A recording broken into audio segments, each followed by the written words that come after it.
like what is it? There's a saying that you say. I forget which one it is. It's like another one of those very white sayings. Like a white. It's like when you say like, you know, We're live, this by the fucking way. But continue. uh, I Caucasian. have no idea. I have no idea what you're He's saying. about to say Or what you himself. mean. I don't remember. It's like when you say like the meat and potatoes of this shit, or like Uh, or getting your toes wet, like that kind of shit, yeah, or okay. dipping my tongue. You know. Whoa, I've never said that. Dipping my tongue, he Nah, said. you have it, but we have it. Jesus. All right, hold on. Let me check on sound real quick, and then we'll be good to go. All right, all right. Sound good, bruh. Yeah, since I haven't done this in a while, so see how I sound. My man forgot how to talk. Sheesh. How's school life? um, same old. Just chipping Nice. away at it. Yeah, nothing too big. The big thing is that I got a new job. I don't know if I told you. I know I told You Macho mentioned that. I don't know. I remember you mentioning like that you started it last time I heard about you that you were starting it. What is it at the school? No, no, no. So I work at a library now. Oh, fucking nice, man. Yeah, That fits you. yeah, it really Yeah, does. All Yeah. right, we're good to go. yeah. By the way.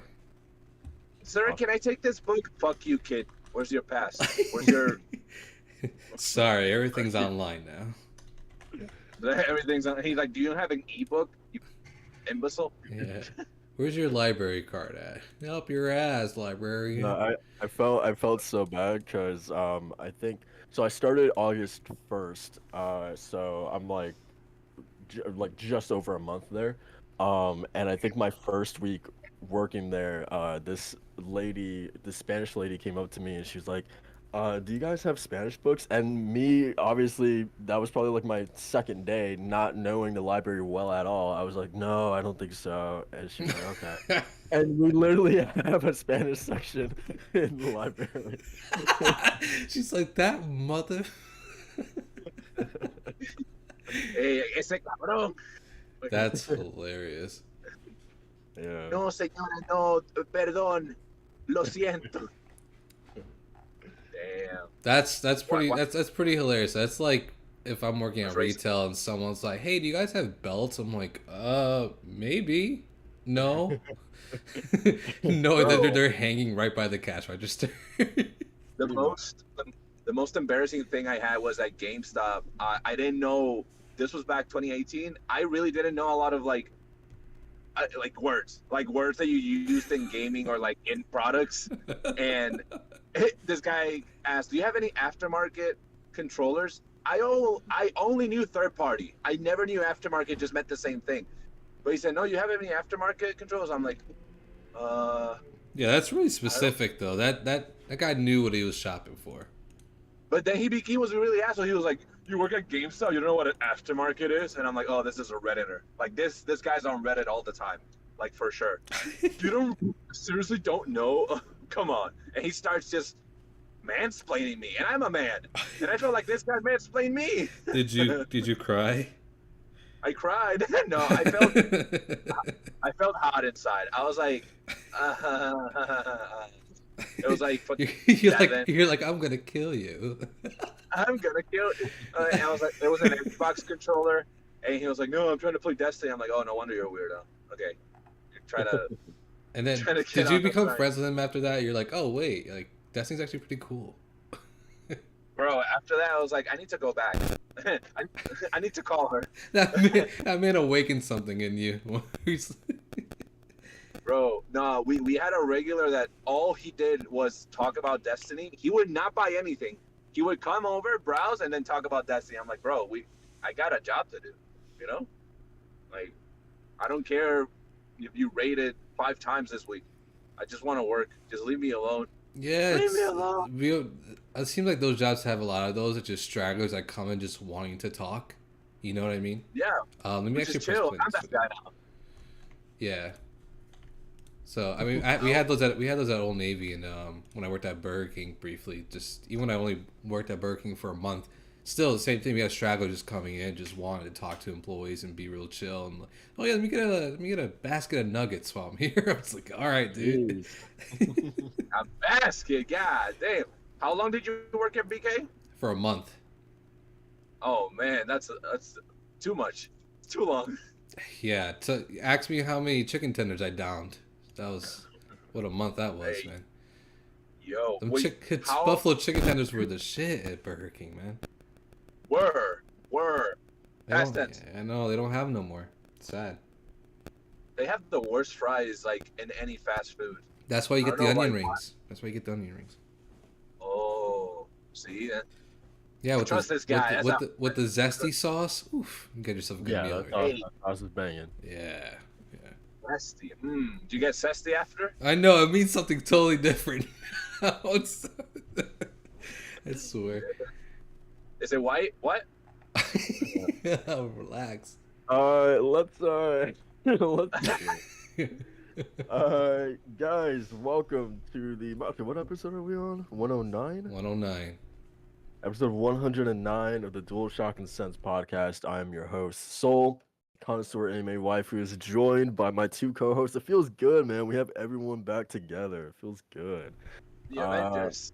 Yeah. First we got Walt. How you doing, man? I'm doing spectacular.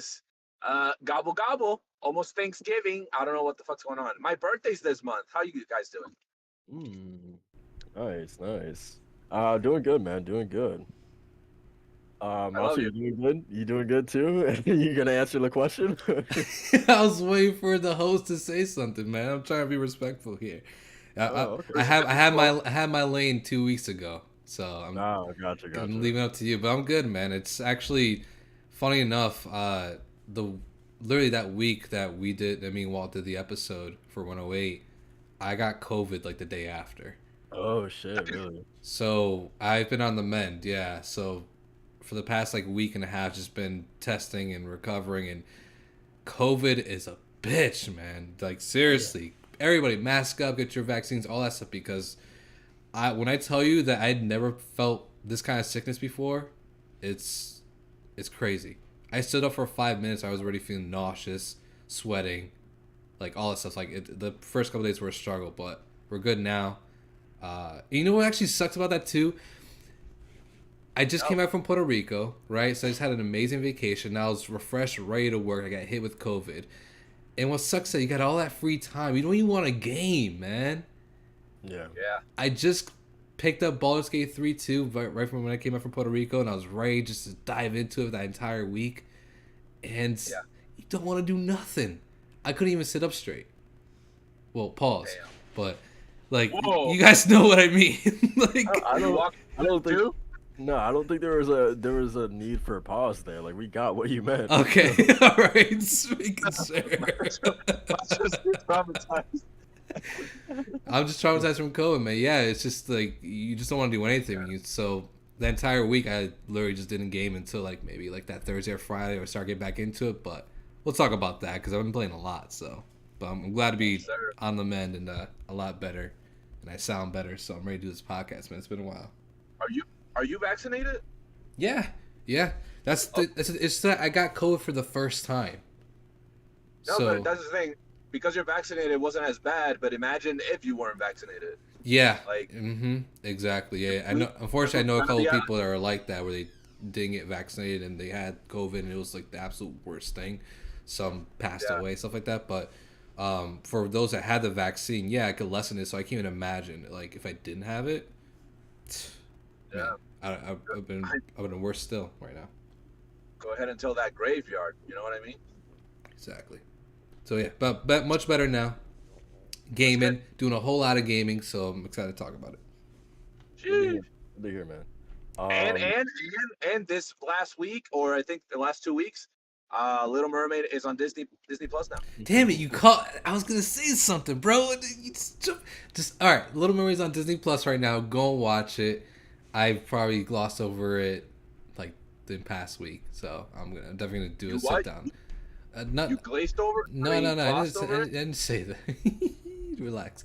I'm definitely gonna sit down and watch the movie. again and again like and again. 8 more times. Yeah, yeah. My sister actually texted me. She was like, "I finally watched all the way through, and it was amazing." And we started talking. But yeah, I'm excited to dive into it again. It's such a good movie. Dive into it, huh? Yeah, there you go. See, someone caught it. Oh man. Yeah, I caught it Don't with the encourage me, man. hook like in sinker. Yeah, can't wait to swim through it. Oh man. Oh man, Um, keep your toes, yeah. man. So let's so we're gonna start the podcast. So first of all, man, go ahead and like the podcast, share it out, all that good stuff. We would greatly appreciate it. We're gonna kick off the podcast like we normally do, talking about the games, or just the general things that we've been up to these past 2 weeks.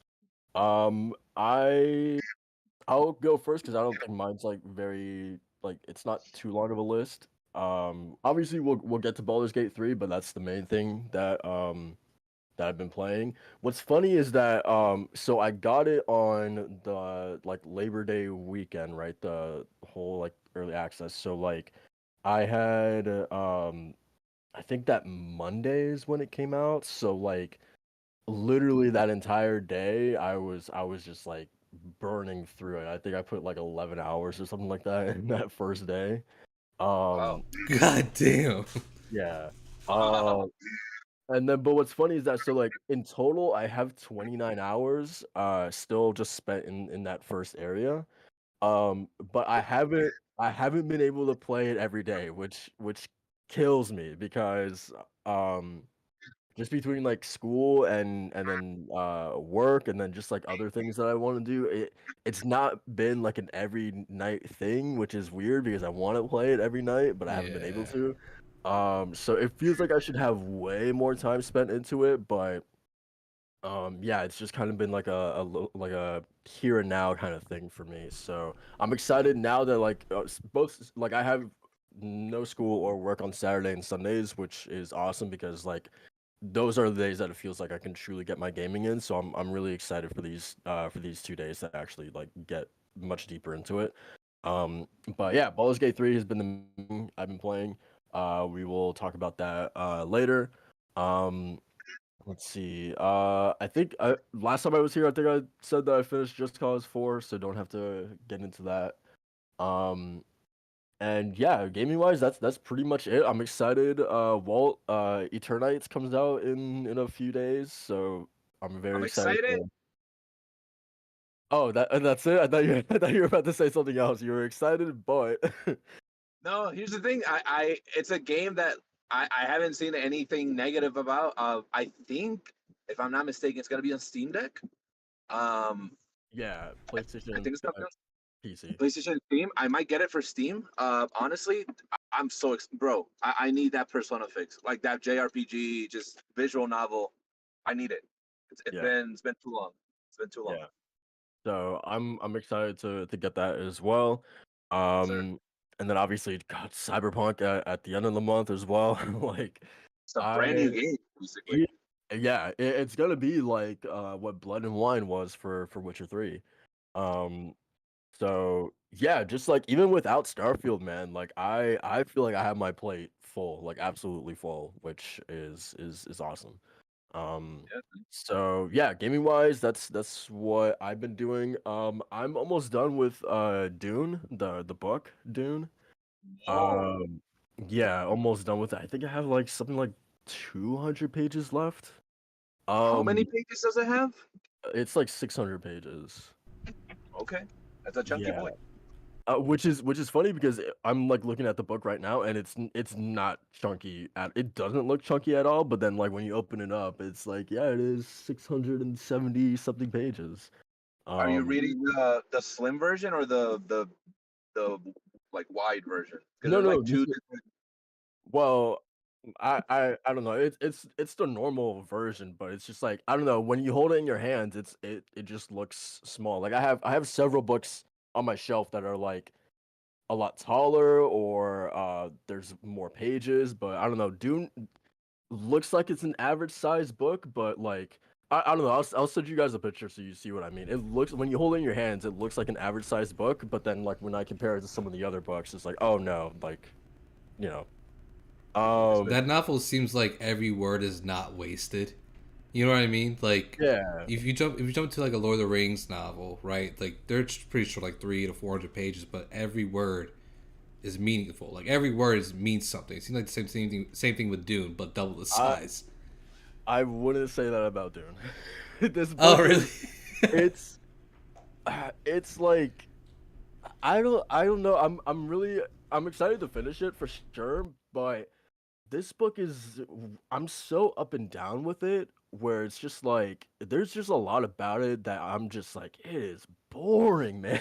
And like um and and even the characters too, like I was talking about this with someone that like I don't know if I like any of the characters in this book, man. Like I don't know, man. It's really bizarre. Like I really like the story of it. I think the story is really cool. The world is just so goddamn like dense and interesting, and like you could tell Frank Herbert, the author, like he put a lot of time in just thinking about like every little facet and detail in terms of like how this world works and how the people inside the world have to like live with it and on a daily basis, right? Like all that stuff is really really interesting. Um, but man, just a lot of the stuff around it is just like not the best. And Right.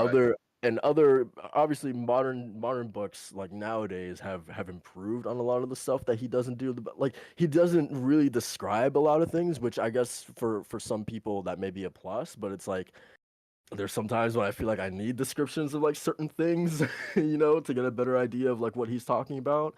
Um, it's also got that like thing where like it's the languages and just like there's a lot of words to certain things and types of people that obviously when you're first reading it you just don't know what they are when you're first reading about them.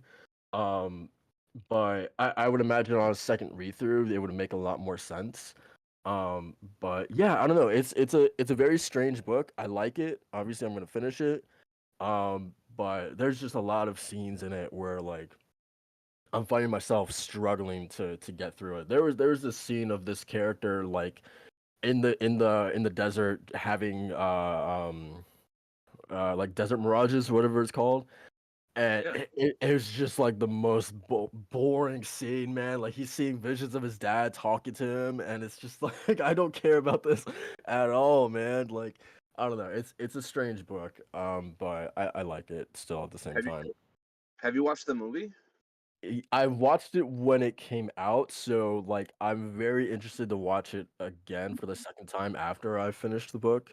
Um, just to, or maybe I'll wait for part two so then I can like watch part one and then like literally like and within a few days go watch part two. Maybe I'll do that. Um, Sure. but yeah, so did that. Watched Oppenheimer. Yeah, it was great, man. It was great. Bro, Really that shit's enjoyed so that. good. So Yeah, good. yeah, really, really good.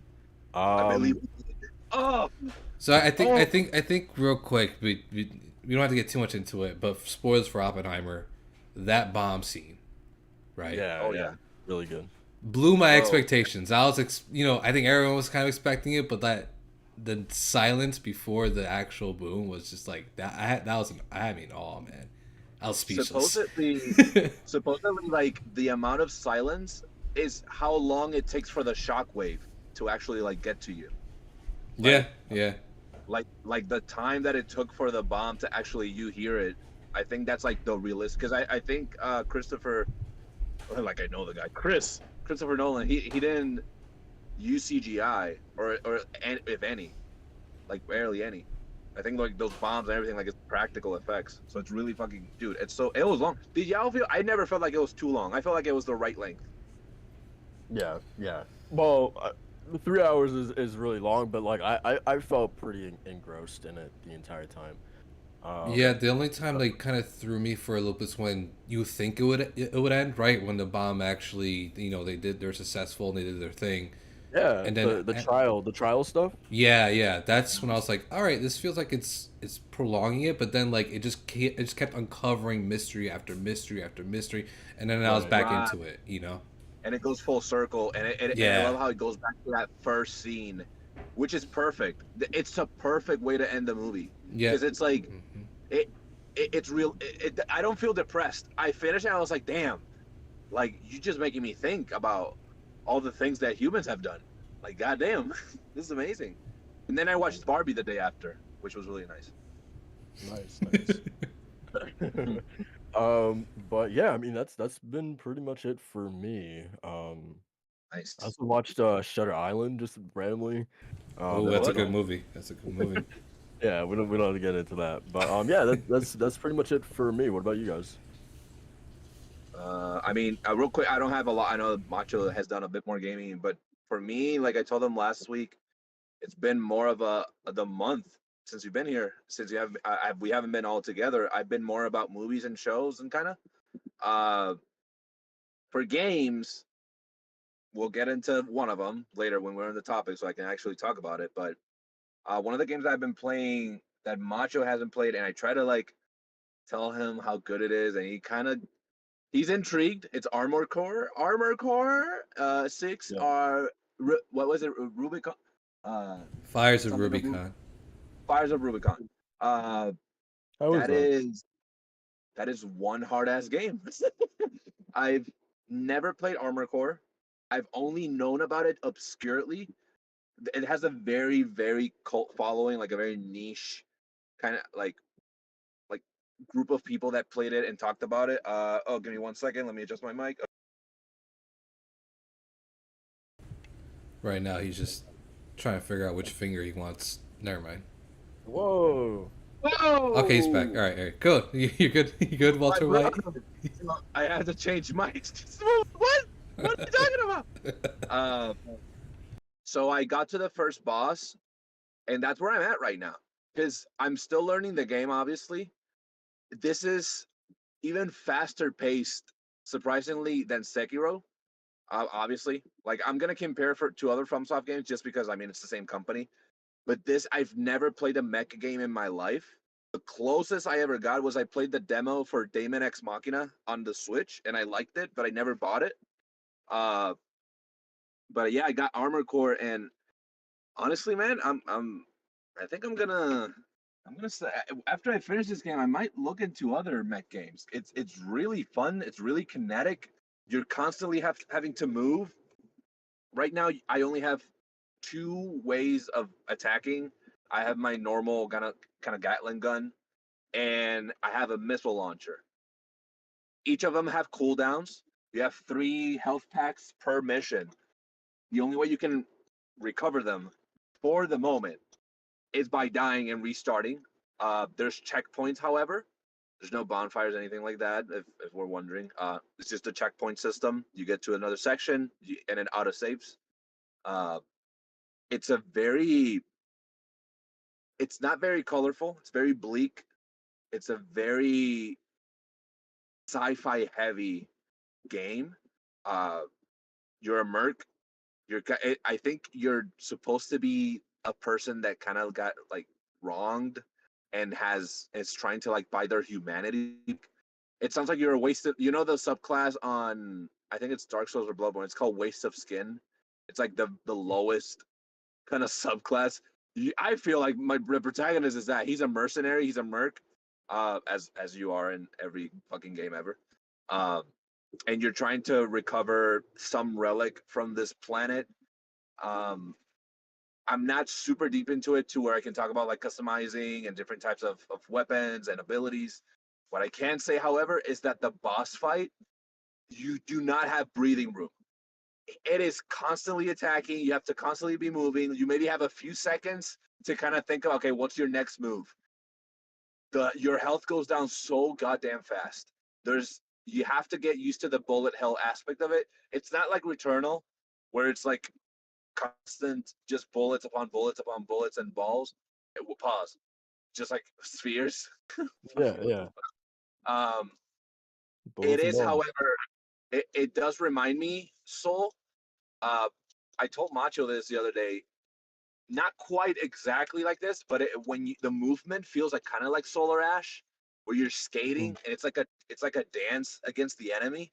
Uh, You have booster, uh, like jetpacks that you can use to kind of swerve from side to side to dodge enemies and enemy attacks. It is literally like a ballad of death when you're fighting an enemy, and you're just supposed to keep running and jumping and boosting, and it is so fucking fun, but it is so goddamn hard. Like I didn't like from I don't know if does FromSoft make easy games like at all. Like do they have like an end game where it's like, oh hey, everyone can, and your nephews can play Yeah, it and yeah, your it's Elden Ring. oh right. I Mm. forgot. Oh.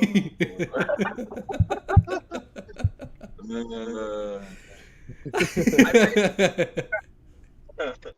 um no the game is phenomenal. I love the game. The music is great. The sound design. I will say, although it is a beautiful game, like the FromSoft always nails it when it comes to just like art, like design, like art design itself. The graphics are not next gen, so don't expect that you're jumping into like a PS5 made game. It's not. It is a game for the gameplay. It is a game made and tailored for the game for the gamer for gamers. um, Aside from that one, honestly, I've just been chilling, man. I've been watching a lot of movies. Yesterday, I watched The Nun 2 on Dolby Cinema, and Oh, I saw Talk to Me as well. bro, What? did you You like it, saw Talk to Me? Man, now I had to stop being a bitch and actually watch it. Well, so bro? here's the thing. My shawty, she's a horror girly. So so She's a being what? a horror Okay, okay, horror okay. Relax, girly. macho. I was Relax, like, whoa, it's Bro, I blasting this feel you. girl on here. Jeez. I had a heart attack for the first second, but then I heard roar, and then oh horror, yeah, horror. yeah. Okay. Jeez. Talk to me. What did you think? So Wasn't that scary? That ending, my God, that ending made like the entire movie for me. Like, like what an ending! So cool. it's a beautiful ending for a horror movie. I will say, I watched it with my girl, and her words were, "I am never watching this again. Once is enough," because it had a lot of heavy themes, and the sound design was so insanely good, and it had some moments that were kind of disturbing.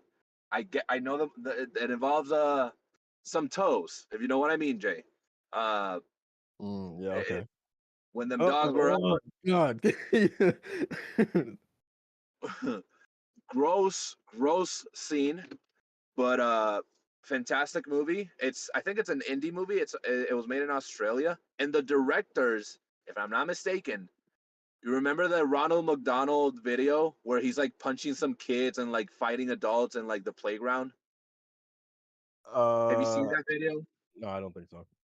So these guys, I think this is their theatrical debut, like their first official like big movie.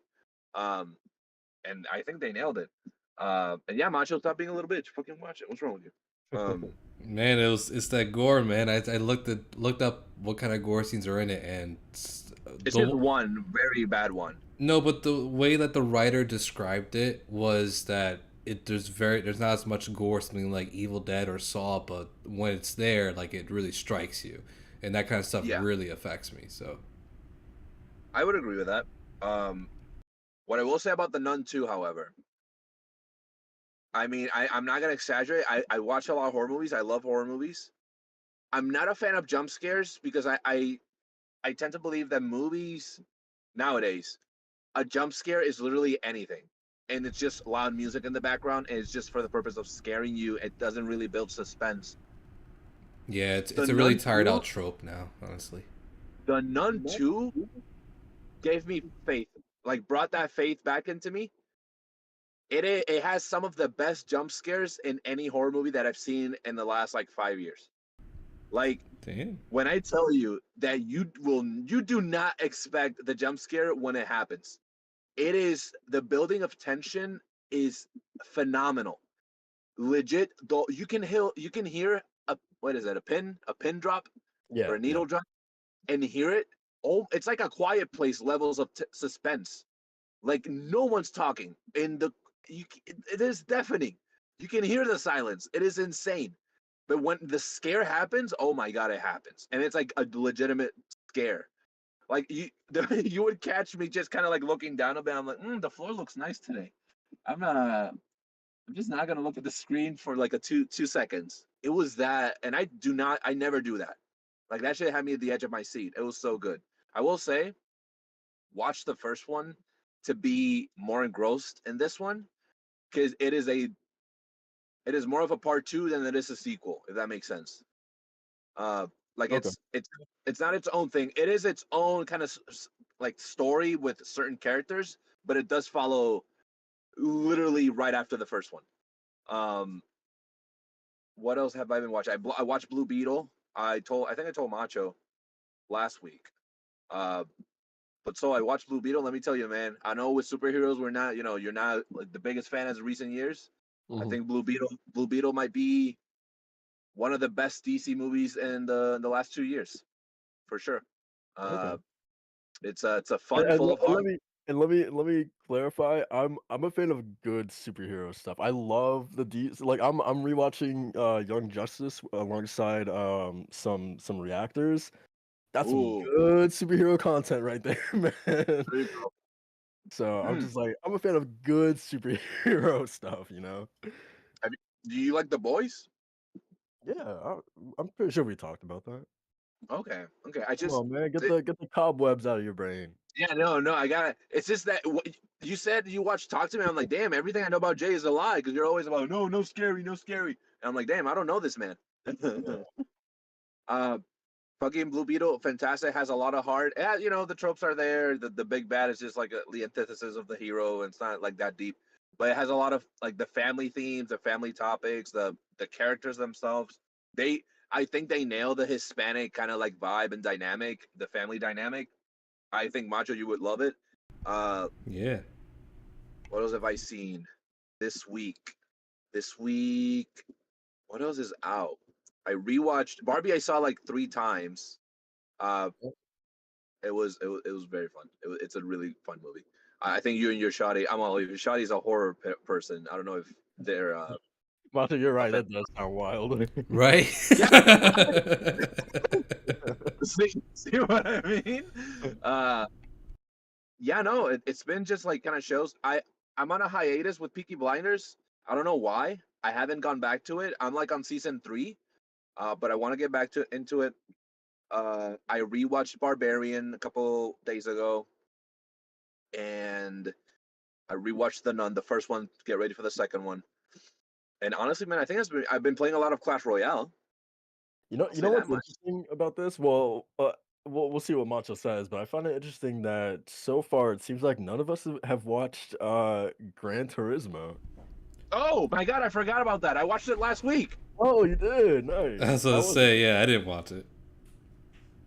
How was That it? is that is a great that was a great fucking movie, bro. I actually That didn't is want to watch it. that is a great fucking movie. It is it is very like it's not a predictable, like it's a predictable story in the sense of like the beats that are coming, but it has a lot of heart. It has a lot of wholesome moments, like the like persevering through like all these obstacles and challenges. It's a very human story. Uh, it's based on a real story. Like uh, the person that it's based on, like the protagonist, he's a stunt double for him, for the guy portraying him in the movie. Uh, it is a really, it's a cool movie. Like literally the word cool, like it's a cool ass movie. Like it's like cars and like the racing is really well done. What I will say is that maybe the first third of the movie, it's a lot of build up and kind of like, oh, it's setting it up for like this big thing and whatnot. Once the second act kicks in, you're like, okay, like there's a lot more development. And then the third act it comes in, oh my god, bro, I was crying. I cried during this movie.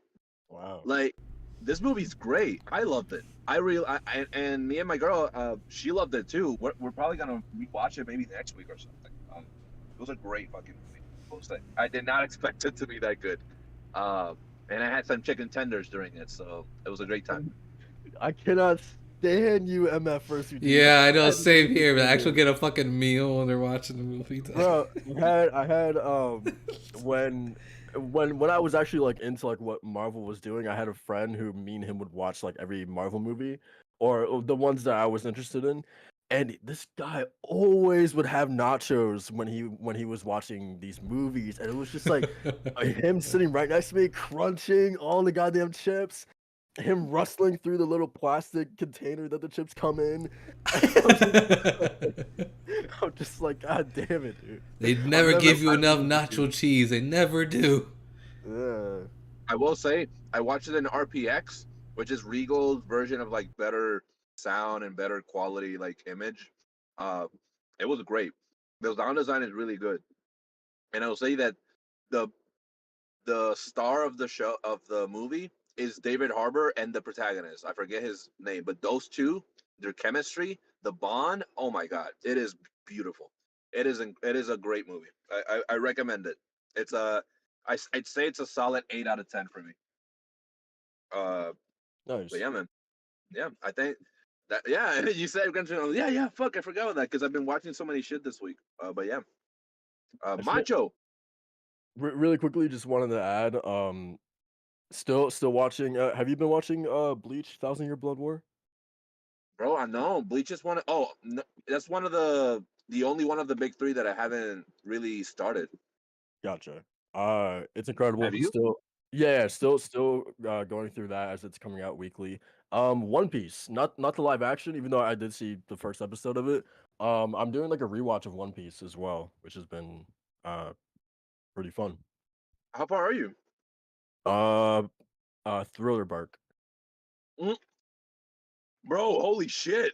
You said rewatch. God damn, you're already in the 300s. Yeah, which I needed to do it because I just needed to confirm if Water 7 slash Enies Lobby is like one of the greatest like anime arcs ever made, and yeah, they absolutely are. It is Uh, the greatest anime arc ever made, aside from Chimera Ant arc in Hunter x Hunter. Like yeah, Water 7 is it's still probably aside from Marineford, I think it might be the best. Well, Wano right now is peak anime. Holy shit.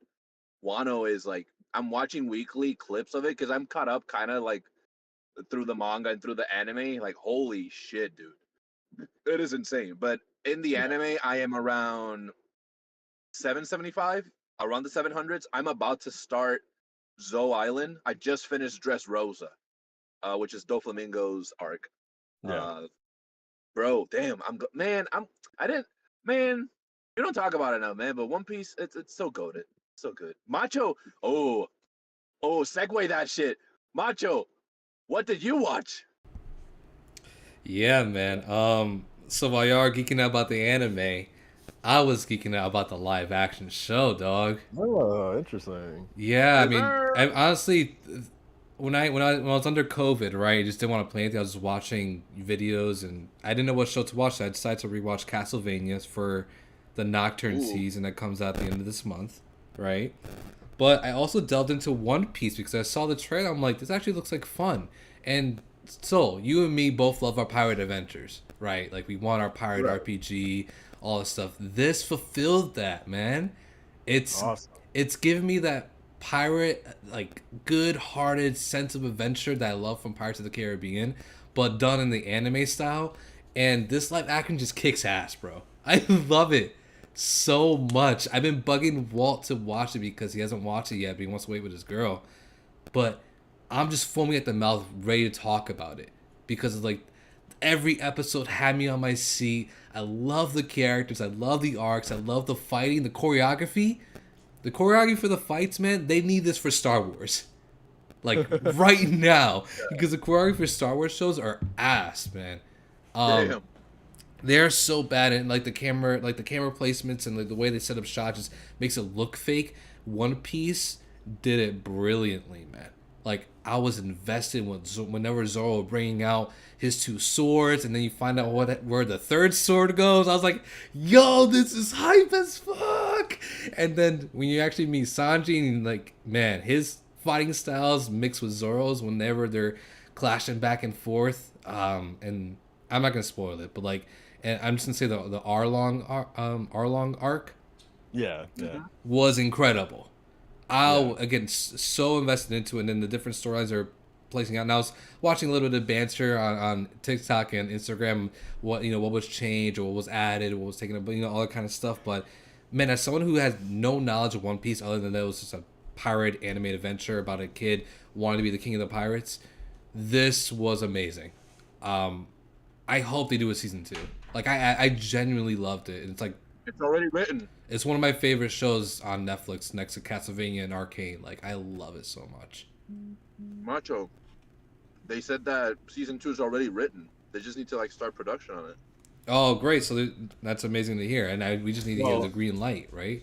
yeah, they need the green light. So it could be written all they want. If it's not green lit, then it ain't happening. Yeah, exactly. I mean, it's good to know that they're prepared for it. Right, right. But yeah, we need the green light from Netflix, and I hope it reaches that because I love it so much. It's just the characters themselves and what they go through. Like Luffy kind of just being like our vessel into the story, and him having his very clear goal, and him saying it many times throughout like the 8 episodes. But still, He never shuts up about it. he never shuts up about it. But like again, the rest of the cast around is so strong, and we talked about it yesterday, Walt, where one of the characters, I'm not gonna no spoilers here, but one of the characters being questioned on why he's following Luffy, and his response is just he doesn't need anyone to believe in Luffy. Like we don't need to believe in Luffy. He believes in himself. That's enough for me. Those kind of character moments, man, are just scattered throughout the show, and I just fell in love with everything. So, on top of the aesthetic of the pirates and everything, it was awesome. But do you guys plan on watching it? I guess you are, since you're into One Piece anime. Yeah, I'm definitely gonna check it out at some point. My girl actually, she already finished it, and she like had no knowledge of like the anime, never watched it before. So yeah, I gotta watch it too at some point. I'm just like I'm so happy that they actually, it seems like they knocked it out of the park. Like the fans of One Piece seem to be really really happy with the adaptation. I'm just like, what is Netflix's plan with this? Because they covered up to Arlong Park, which is still incredibly early. I think Walt, correct me if I'm wrong. This may be like the first 10 volumes of the manga, if I'm correct. Roughly, Um, it's the first 44 episodes of the anime. which let's put that in perspective. For something like 44 episodes or 10 volumes of the overall manga. This thing is 1,070 something episodes currently. Since 71. 71. Just like if you had to guess how many seasons that would be to cover that, right? Like if we are going one season covers about 10 volumes. There's 102 volumes total, I think. Somewhere Yeah, around there. it just came out. 102 just came out. Right. Like, how many seasons are we looking at? Like, so that's my guess. Like, did Netflix truly understand like what they were doing here? Because there's just no there's just no feasible way that they are going to cover all of this, right? So it's just like I'm just wondering, like, it just feels like it's going to be unsatisfying because at some point they're going to stop this. They're not going to cover the entire story. So it's like I want to see Ennie's Lobby covered so bad. I want to see Marine Ford covered so bad, but it's like they're not gonna get there, are they? So it's like I'm just really curious, like what was their plan for this, you know? I think that's sort of an assurance, at least for someone that's not fully invested into the One Piece anime or manga, because Yeah. to me, at least, right, this tells me that they have a somewhat endless source of content they can go to and adapt from. That's gonna Yeah. last a long time, and whatever they see fit, or the way whatever they see satisfying, and from what this first season did, it's gonna be something that's worthwhile to follow, even if they don't completely finish it. If that makes any sense. It's Okay. not Yeah. like it's not like Game of Thrones, right? Where they eventually caught up to the books. The books were not finished yet, and then they had to start from scratch. This is actually something they can adapt from for a long time. And since I know that from what you guys are saying, from when I know the source content is amazing, then that's something for me to look forward to regardless. Yeah. What I will say is that the biggest issue they could run into, and this is starting now that I'm starting to realize watching the latest arc, Wano arc, they succeeded in animating things that I did not think could be animated or CG'd at the first 44 episodes. It gets more insane the more you go, and it gets even wackier, and it gets even more absurd, and the characters just get absolutely and fucking ridiculous. It's That's it's great, man. that's the one thing that like I I'm kind of like, I don't know if it's a controversial take. I don't like Oda's like character designs a lot. I think just in terms of like the big three, I think Bleach and Naruto are far superior with that. Like I'm on Thriller Bark right now, and it's Macho. It's basically this like island where it's like horror like themed. It's basically like undead, like That's cool. spooky Like stuff, like Halloween. zombies. Yeah, it's basically Halloween. Like everything's dead. That's cool. The leader of that island is just this like Walt. Like you've seen him, Gecko Moria. This giant, goddamn like I can't even like this. He looks like a bowling pin, right? His Like a body is shaped balloon. like a bowling pin. Like a goddamn like a birthday balloon. Like, and I'll say the lamest motherfucker out of all of the fucking warlords. Yeah, Fucking yeah. Yeah, he's lame. dumbass. He's lame. I don't like him at all. But it's just like how on are you gonna translate a character design like that to live action, right? That's the Um, thing. Then I look at people. I look at get the names, but you have people like Kuro, because I thought Kuro was like his hands were absurdly large in the anime, but in the live action, it's like, oh, that's a guy with sharp ass fucking scissor hands. Then you look at like Captain Morgan, his fucking jaw. In the anime, he's massive. And that's the thing. In the anime, the enemies are always these fucking gargantuan dudes. yeah, But in the how are they gonna make Yeah, mom? yeah. The thing, How do you the make thing that? is, the thing is, like from what the live action, like they grounded where like it's real people playing this. Like it feels like Arlong is using prosthetics with a yeah. little bit of CG. You know what I Right, mean? right. He looks So, good. They pulled it off with It him. looks good. yeah, It looks good. exactly. So that's why I think like they can absolutely find a way to make these really grandiose characters, downsize them or make them a little more human, but have their features absolutely animated. Like if you look at Mihawk, he Yeah, has the same sword, you yeah, know, yeah, Yeah, and it's absolutely ridiculous, but it's yeah. it's awesome. yeah. And, but so how would they? You know what I'm thinking about? I'm thinking about the Zoan types. I'm thinking Mhm. about Kaku. I'm thinking about Lucci. Like, how do you? That's fully CG.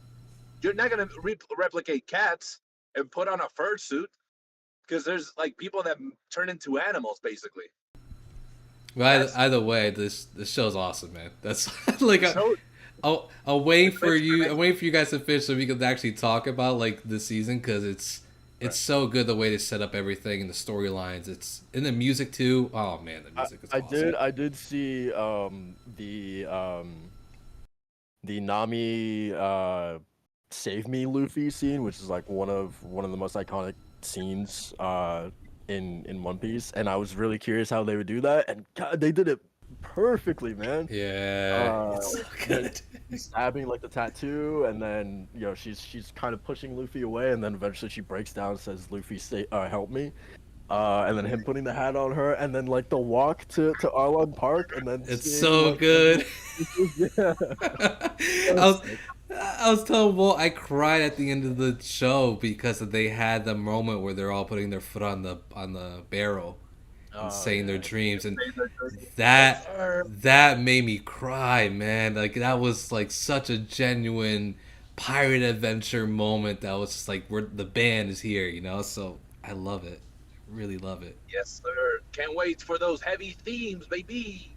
Because they go in, and I will say that the next season, if going by the pacing that they're doing, like they did the first season, I feel like the next season will end probably reaching Alabasta. Do you agree, Soul? Do you think they well, would get that far? that's what I was gonna ask you too. Is that as the arcs start getting bigger, um, Oh yeah.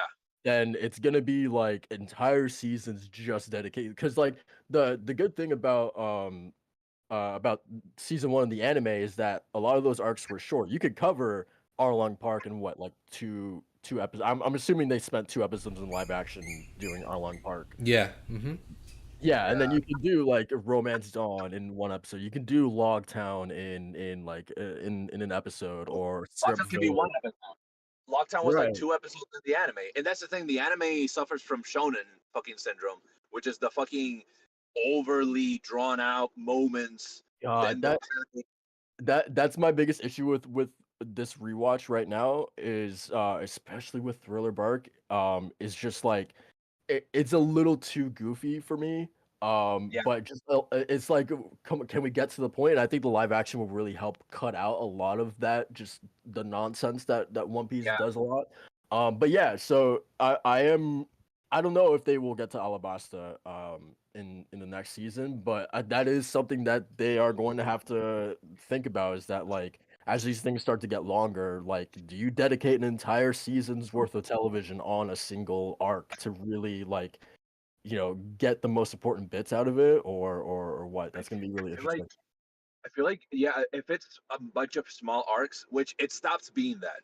This Yeah, this next season, that's the last time it's multiple small arcs, because you have Laboon, you have the town, Drum Island, the giant Garden Island, and then you have Alabasta. And I feel like you can end it with them having a certain person with multiple arms being like, "Oh, let's go to this place," and then they arrive to Alabasta, and then it ends there. And then season 3 can just be Alabasta. Honestly, you can do one season just Alabasta. You know, they have enough content, I think.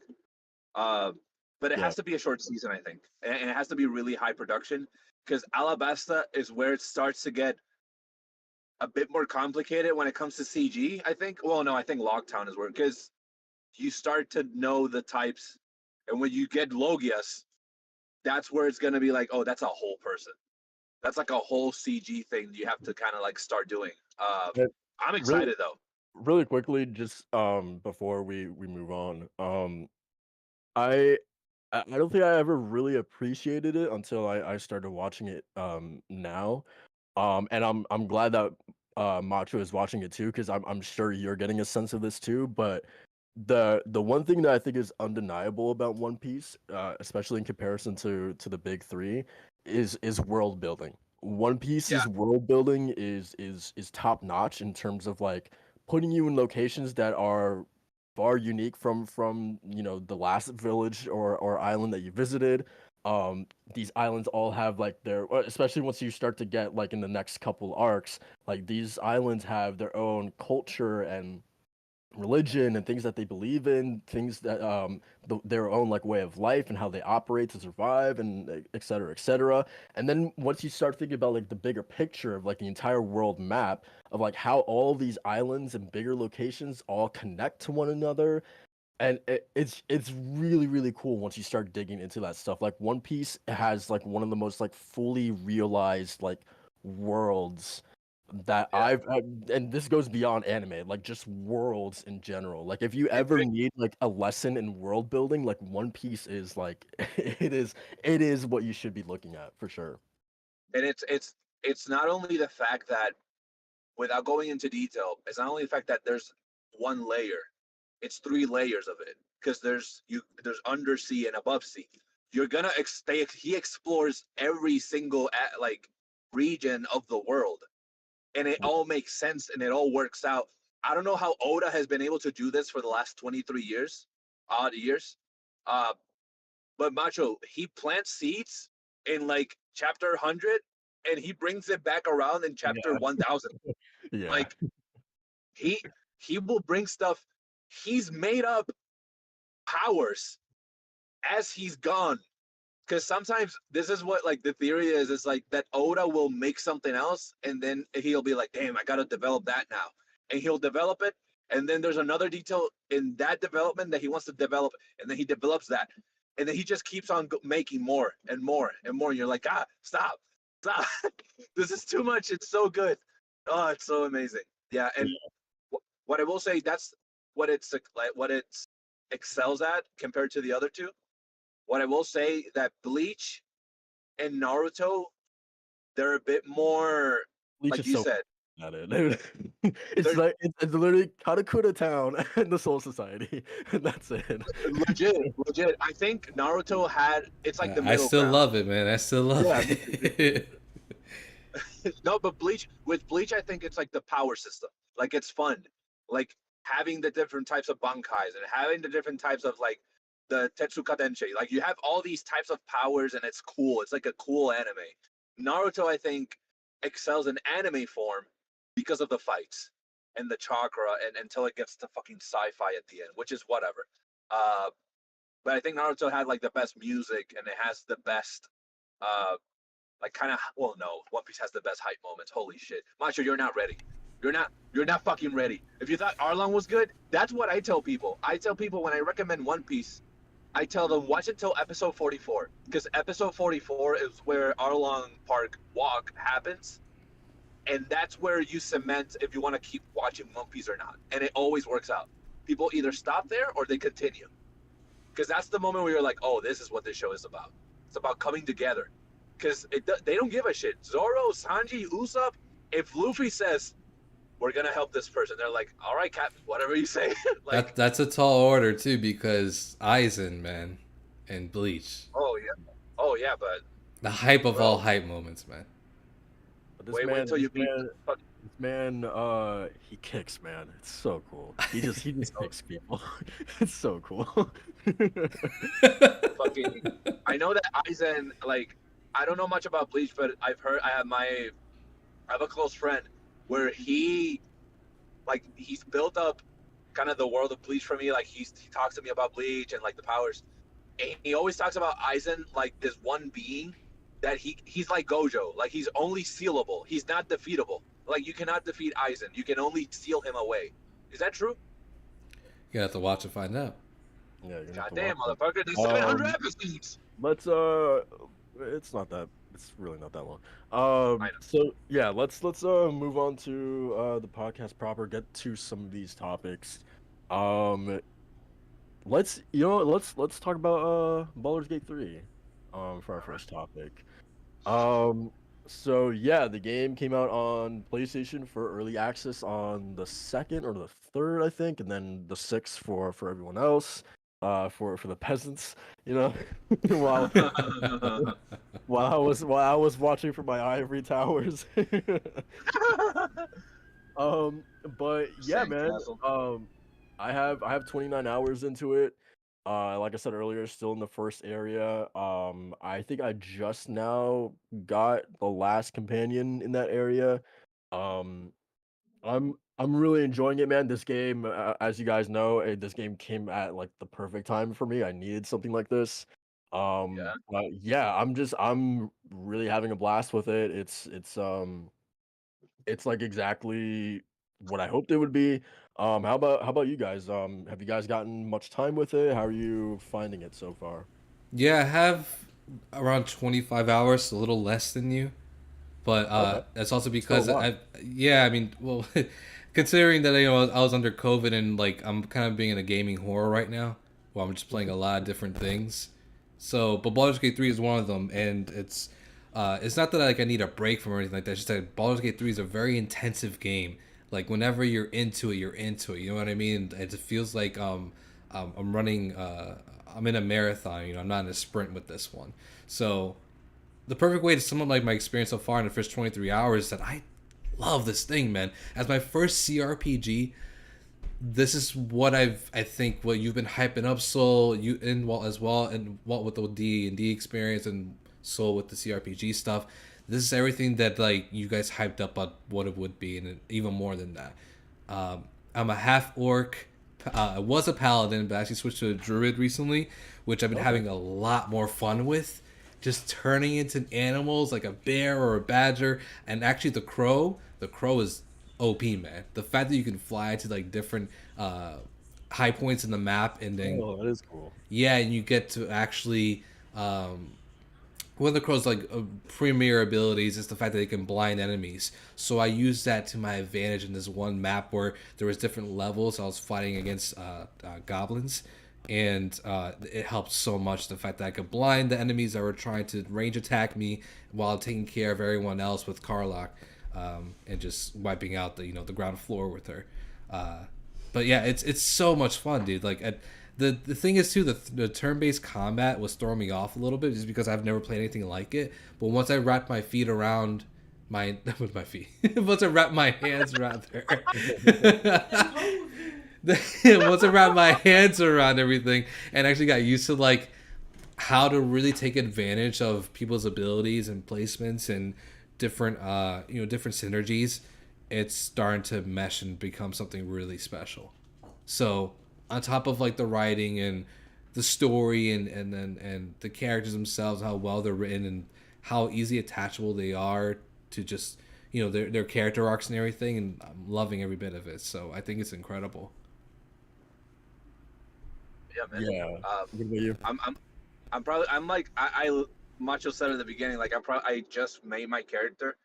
It's because I spent too long reading everything. I wanted to really see like how deep they went with like the abilities and like how close it is to. Because I thought about making my current character the last character that I played on my last campaign, which was it was an SMR paladin. I don't think they have SMRs though in Baldur's Gate. Which is essentially, you know how a tiefling is half demon. Yeah. Asimars are basically half angels, and they have a guardian angel with them. Oh, cool. But they don't. I don't think they have this class here, or a race. So I went with a Drow rogue, the classic Underdark boy. I love me some Underdark races, which is what the Drow is. I think it's an elf that just spent time in the Underdark, and he just kind of like developed different capabilities. I became a rogue because honestly, I rogue is like the most broken class of D&D. I want to see if I can make it just as broken Oh, it's really on Baldur's strong Gate. in this game. Yeah, it's really I can't strong. wait. I just want to be like a fast just assassin on the battlefield. I'm probably gonna go way of shadow so I can use the shadows to my advantage. Uh, yeah, man. No, I love how rigorous the character creation is and how much they emphasize like the core passive abilities. Like each race has their actual core, like whether if it's more distance, 30 feet, 35 feet, 40 feet, whether they have Fey, if they're Fey touched, if they're not, it is like everything's there. I love it. Uh, that beginning scene, it is it is so nice that they use like a familiar face that even the people that haven't played D&D, like the mind flayer is always that one type of enemy that kind of sticks around and just never forget, kind of like a beholder. Uh, which I don't know if there's beholders in this game, but that would be fucking amazing if there were. Uh, are there? Have y'all encountered beholders or not? Don't really know what that is. It's Yeah. a big head with like eyes on its head. Uh, it's like a really strong. It's like a psychic, like strong psychic enemy. Um, I've not encountered that. No, so I'm very early too. Just like for reference, like I'm still in Act One, but right, yeah. the most that I've done, maybe so you recognize the quest we have to go to the Underdark. I haven't done that yet, actually. Okay, all right then. I'm a Nice. little farther than you in the quest then. So Yeah. I'm a little farther than Oh, Soul, but I've believe I gotten all the party members. that's so Yeah. cool though. You go to an Underdark. You can Yeah. go to the actual Underdark. I'm cleaning up like this entire first area. Like I'm not leaving until I do that. So How exactly are you going about that? Are you just going around talking to everybody, or are you fulfilling out the map? Like, what's your it's process? a combination of all those things. Just making sure that I'm like going to as many places that I can find, talking to as many people as possible. Sometimes most of the time they don't have too much to say, um, but sometimes they can lead you to certain areas. Um, but yeah, it's really just exploring, just walking around and seeing what you can find. There's a lot of places like tucked away in little nooks and crannies. Like have you done the witch little side plot down in like the south part of the map? The witch. I don't. Are you talking about the one with the brother and sister? I think so. That the hag, I mean. No, I have not. Okay, so that's something I need to look for then. All right. Yeah. So that was one that I found late because I couldn't figure out how to get to that part of the map. Um, there's a little crypt, ruins little area, like right when you get off the landing, but the crash spot. There's like a like ruins of like a, I don't know, like a castle or something that you can go in, but like even beneath the ruins, there's even like an undersection underneath it that you can explore as well. Yeah, there's a lot of like just like little things and little plots to get lost in that first area. So that's what I'm trying to do. I'm trying to like really just explore as much as I possibly can, make sure that I don't miss anything. Oh, okay. All right then. So, I mean, I'm kind of having the same. At least I was having a problem with like, how should I actually go about my duties here? Like, do I focus more on exploration? Do I focus more on just the quest line? So, I think I've been doing a little bit of everything, but not as much as exploring. I need to do more of that because all that sounds super intriguing. The fact that you could just find something out of nothing in this game and it really Yeah, feels endless and like your discoveries matter. But I was telling Walt that like it feels like I should be playing a specific sort of way, but there really isn't. And that's No, I'm trying yeah, to get there's my head around. there's a yeah, D&D way right there. You just do fuck all. Just do anything. Just whatever your heart desires and roll. The dice, that's what it should be. Let fate determine what happens. You just choose. You just choose what to do. Fate will decide. And you gotta love those natural ones. Any nat one you get, don't scum save.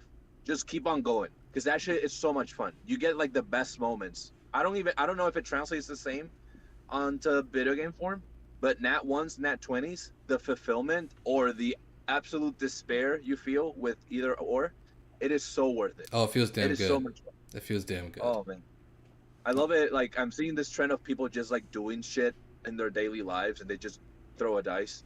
I saw this guy that he was like, okay, I'm gonna take a break from BG3, and he throws a dice and he scores below a 10 for Yes, willpower. And he's like, oh, I and then he saw goes back to play. I saw one on TikTok where the guy went to the bathroom and he rolled a dice and he hit a critical failure and then he walked out the bathroom peeing in his pants. I love that. I love it um, so much. so going back to like the exploration part of it, it's so important because like you will be like under leveled for a lot of stuff. So that's why I do it because I just want to make sure that I'm prepared when I meet like certain battles and situations and whatnot. Yeah. Um, I'm curious, how did you and well, you definitely have to tell us this once you get to this section as well. Um, how did you handle the whole goblin situation or goblin Ooh, I camp? was gonna bring this up too because this is really tough. Very tough. Yeah, so how did you? Because originally, I tried to just muscle my way through that entire thing and just tried to kill all of them, and that I found out pretty quickly that that wasn't gonna work. Especially because my character. So originally I was gonna go with a rogue, but then I was like, I always go with a rogue in these games, so I went with a warlock this time. Ooh, Uh, okay. yeah, which is awesome because it's a combination of they're good at casting spells and melee, specifically like heavy, like two-handed weapons. So like I carry like a big like warhammer. So just like whenever I get close, I swing that thing around, or I can go from a distance and cast like offensive spells as well. That's why I have Uh Will in my party because he's a warlock and he's really good. yeah, yeah. Um, and then also their warlocks are also like really proficient in like charisma, so I can talk myself out of like any situation, which is awesome. So yeah, so for that situation, I originally there's like this little like cliff section where like this one goblin was like standing over, just like peeing like off the ridge or whatever. And so, like, I just stuck up behind him and just, like, shoved him off. And then, so I was like, "Okay, so that's one, down." And then, like, you get into, like, the main camp, there's goddamn, like, 20 goblins there. And it's Yeah. just like as soon as you start, man, it's just like it's not gonna end well. So what I ended up doing was, and this took a lot of trial and error, um, made it into the camp, talked to like all the generals, um, the girl Mithra, who is like she's leading the attack on the Grove. Talked to her, convinced her that I was on her side. I was like, okay, yeah, I'll totally go with you, and I will help you, with the Grove attack. Um, I will get you information on the Grove, where they are, blah blah blah.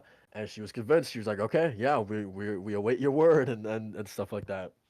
And then obviously Halson is being held prisoner here as well. So I went to go free him after I talked to her, and I was like, Halson, you know what? I'll go deal with the three generals. You stay here because I don't want you to possibly die or whatever. So just stay Yeah. here. I got this. Um, so then I just after that I went one by one and took care of them. The best one was the little I forget what her title was, like a sorcerer or whatever. One of the three generals is like a sorcerer. Yeah, she's like a Um, priestess or something like that. right, right. It's So like I went, Gulu or something like that. Is her name? yeah, something weird. Went up to Lululemon? her. Nah, man. Uh, um, went up to her, and she. I don't know if you really got it to have like a conversation with her, Macho, but Yeah, I she did actually. It funnels into what I did, but continue.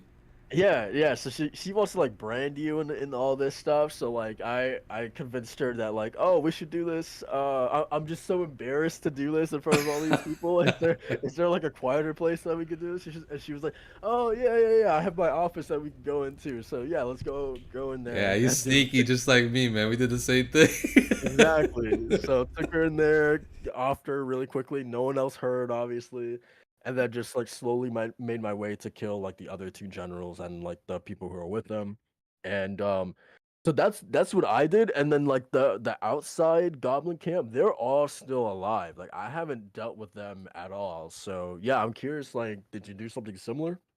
So what I did is I put it on easy. Um, No shame in that, honestly. because yeah, I mean, it was my first time. And I was like, dude, there's no way. Like me just learning this, I had to go through an entire camp, and one of the things you have to do is to defeat all the generals, right? All the three generals, and Yeah, at that point, I was just like, oh man, like I feel like I'm totally out of my league. So I bumped it down to easy, and what I did was initially I went to the camp because I was able to actually get my way into it through some intimidation because I'm a half orc, so I have a little bit of leeway in conversations and that. It's also with the lucky roll as well. But regardless, got to the camp and I actually found the priestess. I talked to her. Same thing as you did. I slint tucked my way into her office. I was like, "Yeah, teach me more, priestess, about what you're trying to do with the absolute and all this stuff, right?" And then what I did was that I switched over to Estorion when I was talking to her with my character, went behind her and I stabbed her and did like critical damage. So we just ganged up on her basically. And the thing is that the only reason why I did that is because I had this one quest where you had to get her key to the secret dungeon she has, where it actually leads into the Afterdark, or not the Underdark. yeah. So that was my reason. That was my intent for going there. And then when I realized I was kind of roadblocked because everything's a little over leveled from what I was, I went back, and then that's when I decided to continue the housing quest. And then that's how I found them, and that's how I got the quest. Also, just like to take out the three generals. The other two generals weren't as tough. One of them was because he was surrounded by a bunch of goblins and other other enemies.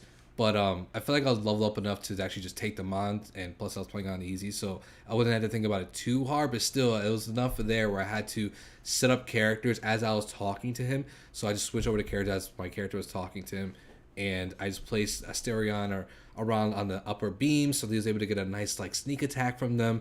And then I placed Karlak near him so that she can just go frenzied and start attacking him and do a bunch of damage. I did the same thing with the other general with the armor. I forgot her name. What's her name? Mithra, Mithara. Something like that. Yeah, she was one of the Dows. which I was contemplating because I wanted a Yeah, romance. same here. I was like, oh, I kind of want to be bad with you though, but instead I killed her and I took her armor, and now I'm wearing it. Yeah, me too. Me too. Yeah, it's badass. So it's a really cool. It's really cool the fact that we kind of came to the same conclusion on this one, but for me it was more just brute forcing because afterwards I did get out to the camp, and then that's the one thing I did. I talked to one of the goblins about getting an owl bear to do a race or something like that. So we did that real quick, and then since I could talk to animals, that owl bear wanted me to save it, and I was like, yeah, okay, I'll save you. We can do this thing. So that's when I started to do like quick sneak attacks with Asterion and just take out as many as I could before I engaged in a full on combat with the camp. And I was able to do it, especially as Druid, where I had this spell that they summoned like a beam of light, and any goblin or any enemy that, or even any person rather, will go into that beam of light, they'll immediately start taking damage. So I'm nearing the end of this grueling frontal attack, right? So we're getting there, we're winning, and I was gonna save this owl bear. What happens? The owl bear freaking runs into the beam of light and kills itself. No. Yeah, so I lost a pet, and I was so mad. I was like, oh, where's my last save? I'm gonna restart, and I couldn't restart like because the last save was like an hour before. So Yeah. I lost. You can have an owl bear as a pet. Yeah, you can bring it back to your camp. Yeah, Yeah, The but you baby had one, to. right? The baby one. Yeah, but I was just so like. There's a different quest with Owlbear earlier on in the first map, but this was like a second Owlbear that was stuck in the camp and it's frankly being mistreated, right? Because they're just being subjected to like goblins, races, and stuff like that. I haven't run into that one. Yeah, if you talk to one of the goblins, you mentioned that they have an owlbear that just kind of like they pent up as like a their pet essentially, but they they put it to a whole bunch of different things. So you're able to save it if you talk to it, but it ran into the beam of light, and I was like, no, you were so adorable. I couldn't. At least I have the dog that I saved as I was traveling around. Forgot his name too. I think Scratch is his name. I have. Oh yeah. I have Scratch in my camp, but I really want the owl bear. But yeah, I mean, I sort of just brute forced my way through, especially after I switched to Druid, and I was able to take on these different animal forms and all these different spells that really helped me out. Nice. That's I awesome. love it. I love it. It's like y'all are talking about like an actual fucking campaign, which I love. It sounds so like tailored to your experience. Yeah, Like, no one's gonna have the same experience playing the game. yeah. If you really lean into the RPG part of it, right, like actually role playing as your character, and Oh yeah. not just your own decisions, but what you think they will do or what they would use to their advantage, you get some really unique moments. It's really cool, and I love that. So it's my first experience with it. It's really cool. I'll say now that why I did a Drow Rogue, I'm gonna try to do the. No, I'm here in your best interest. Backstab. No, yes, I'm here to help. Backstab. I want to be like honor among thieves, but not amongst the common people. Like I want to see, like I want to be very. What's the alignment? Neutral. Neutral. Is it neutral? No. Or like neutral chaotic. I want to be chaotic. Like I want to go more towards the chaotic kind of nature of it. Yeah, I want to see what happens if you actually start aligning with like these different leaders that are completely nefarious, right? Like Mithara, which we talked about before, but there's another one after that, which I won't spoil for Soul. But there was an option where I could have saved them, and then I decided not to, and that led to like a whole new other thing, which was like super cool and fun to see. So yeah, there's the replay value is insane for this game. Man, I can't fucking wait. Man, you talk about like alignments and whatnot, and I have a friend that he tells me that he finished the game, he like 100 something hours because he tried to do everything. The evil alignment of things, like you can go more towards I mean, you have a tadpole in your fucking brain, so I assume like the more nefarious you become, the more you kind of like embrace the chaos. I want to try and see because I always feel bad. I'm always like, oh, I feel bad making bad decisions. I don't give a shit anymore. Like, if I play Follow New Vegas, I'm pressing that button. Like I am pressing that button and I am nuking that town.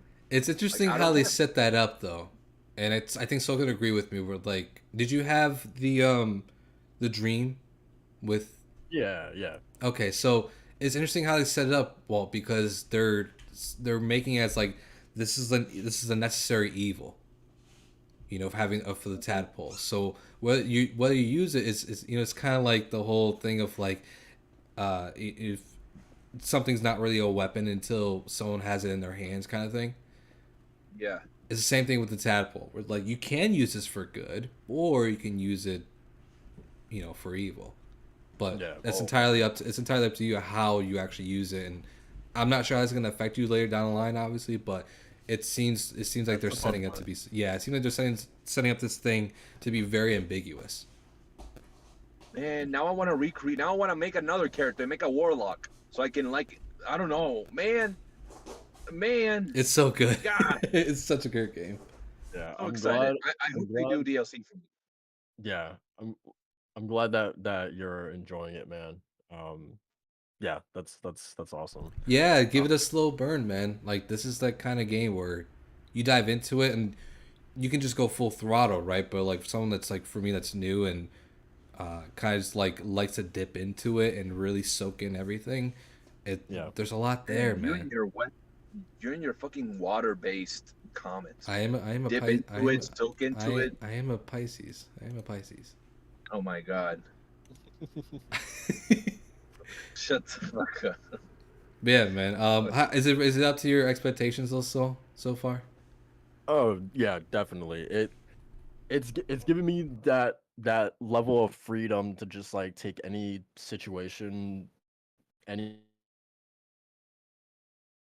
Oh, Divinity also did. I think my biggest thing is the combat, which I expected. Um, Primarily because like obviously there's a ton of options, almost like overwhelmingly so at times. Um, Yeah, I think my biggest thing is just like the hit chance is like because it's mine brutal. is like it's so brutal.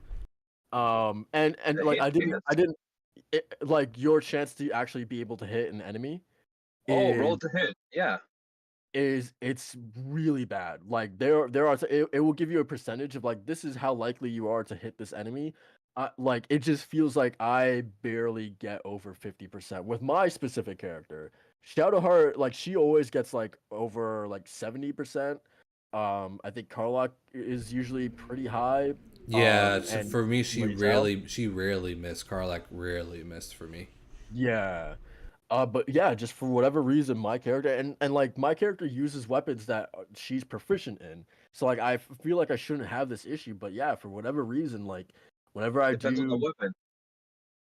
I yeah, I well that's the thing that she is using weapons that are proficient to her. So like I feel like I shouldn't have this issue, but regardless, like I sometimes get like 30% chances to hit.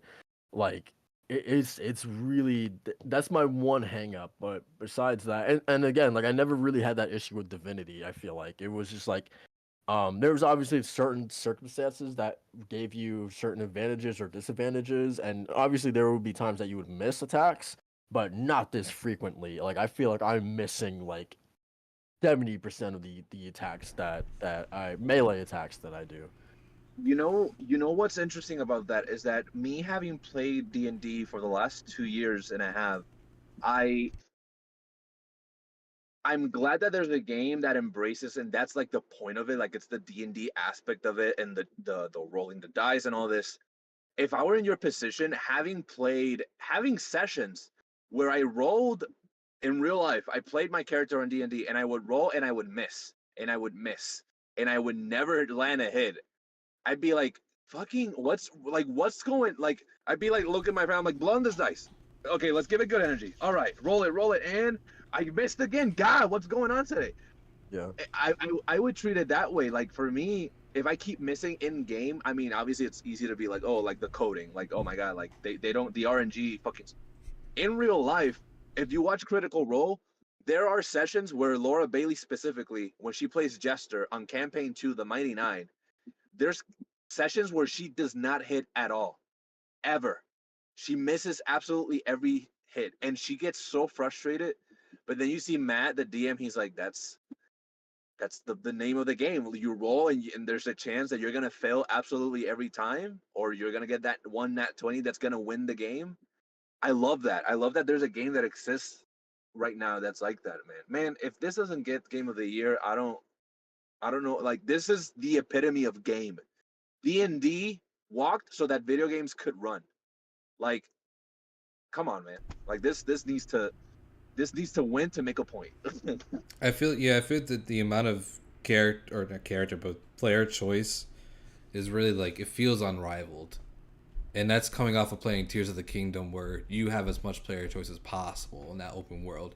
And it's amazing. But something like this, where it does account for a lot of your different decisions, and on top of that, different kind of play styles that you can go into it. It's like, I'm really excited to hear what you're gonna do, Walt, for your campaign, since you kind of want to go a little bit chaotic neutral. I'm more leaning towards like the positive, I guess, like the hero, so to speak.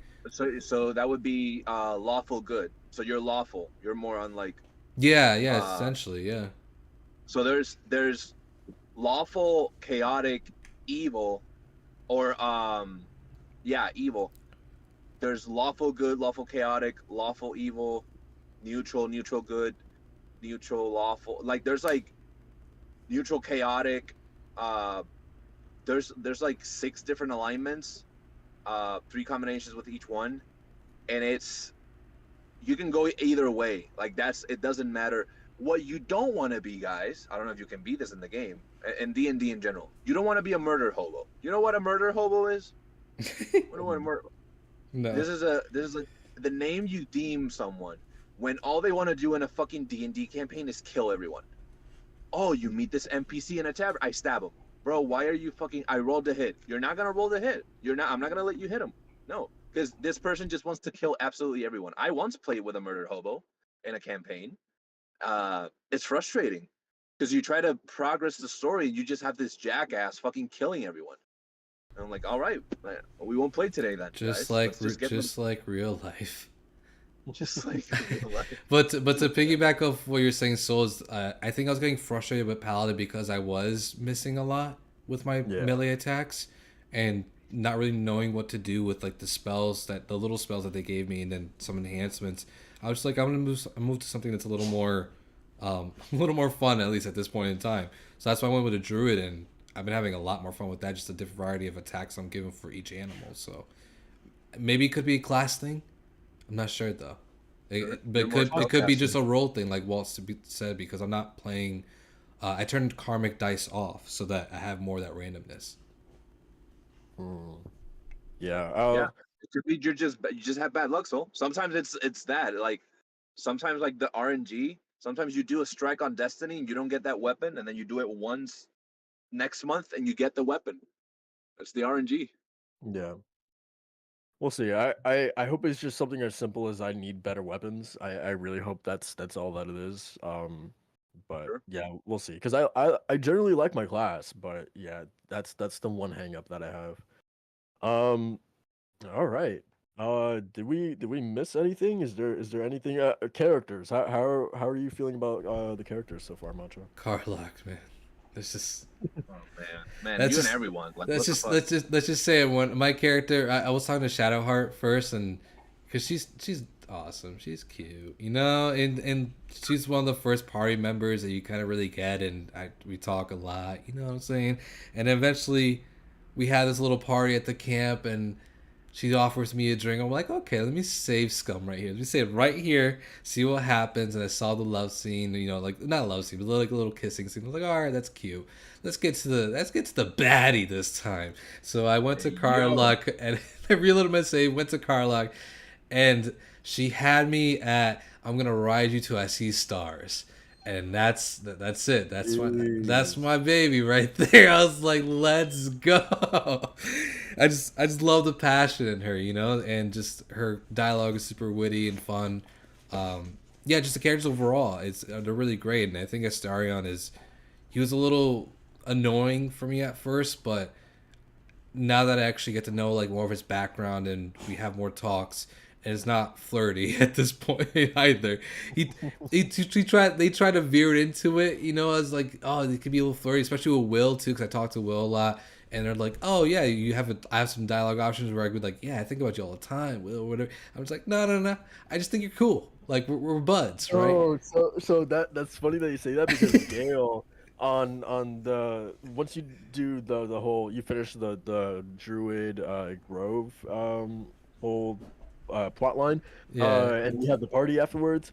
Uh, I guess I was just being too nice to Gale, um, but like he during the party he was like, oh, there's something that I want to show you. That's really really cool. Later tonight though, would you be interested? And I was like, yeah, sure, sounds cool.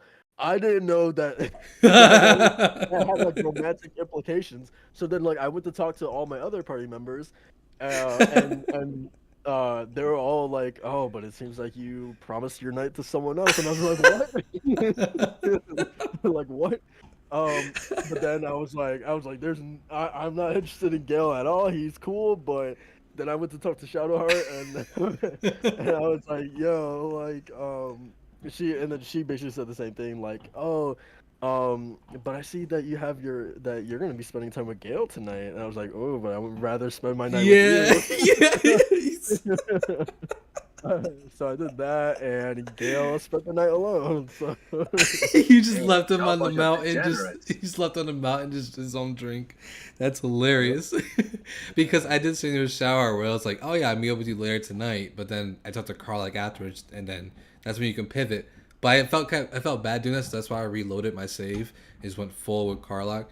But it's interesting because if you actually go down that path, you can't really do anything because of the fact that she has an engine in her body, and that actually is a hindrance because she can't touch anybody because her skin is so hot that they'll just combust.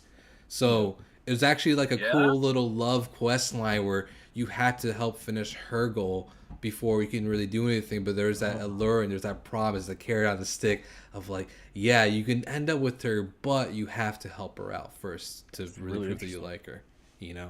Yeah, I mean, What will happen if you touch her? you just combust. Oh, okay. Yeah, you naughty freak. But in any case, yeah, there's a cool little quest line with her, which I love. It wasn't just straight like, oh yeah, you're just gonna do it. Like, no, there's actually some meaning behind this love interest if you really like her. So, I've seen clips of her. Does she have ADHD? Like no, she's very neurotic. She's very like, haha, no, this. And I'm like, whoa, no, she's not like that at all. I think you're just seeing some weird clips because she's very composed.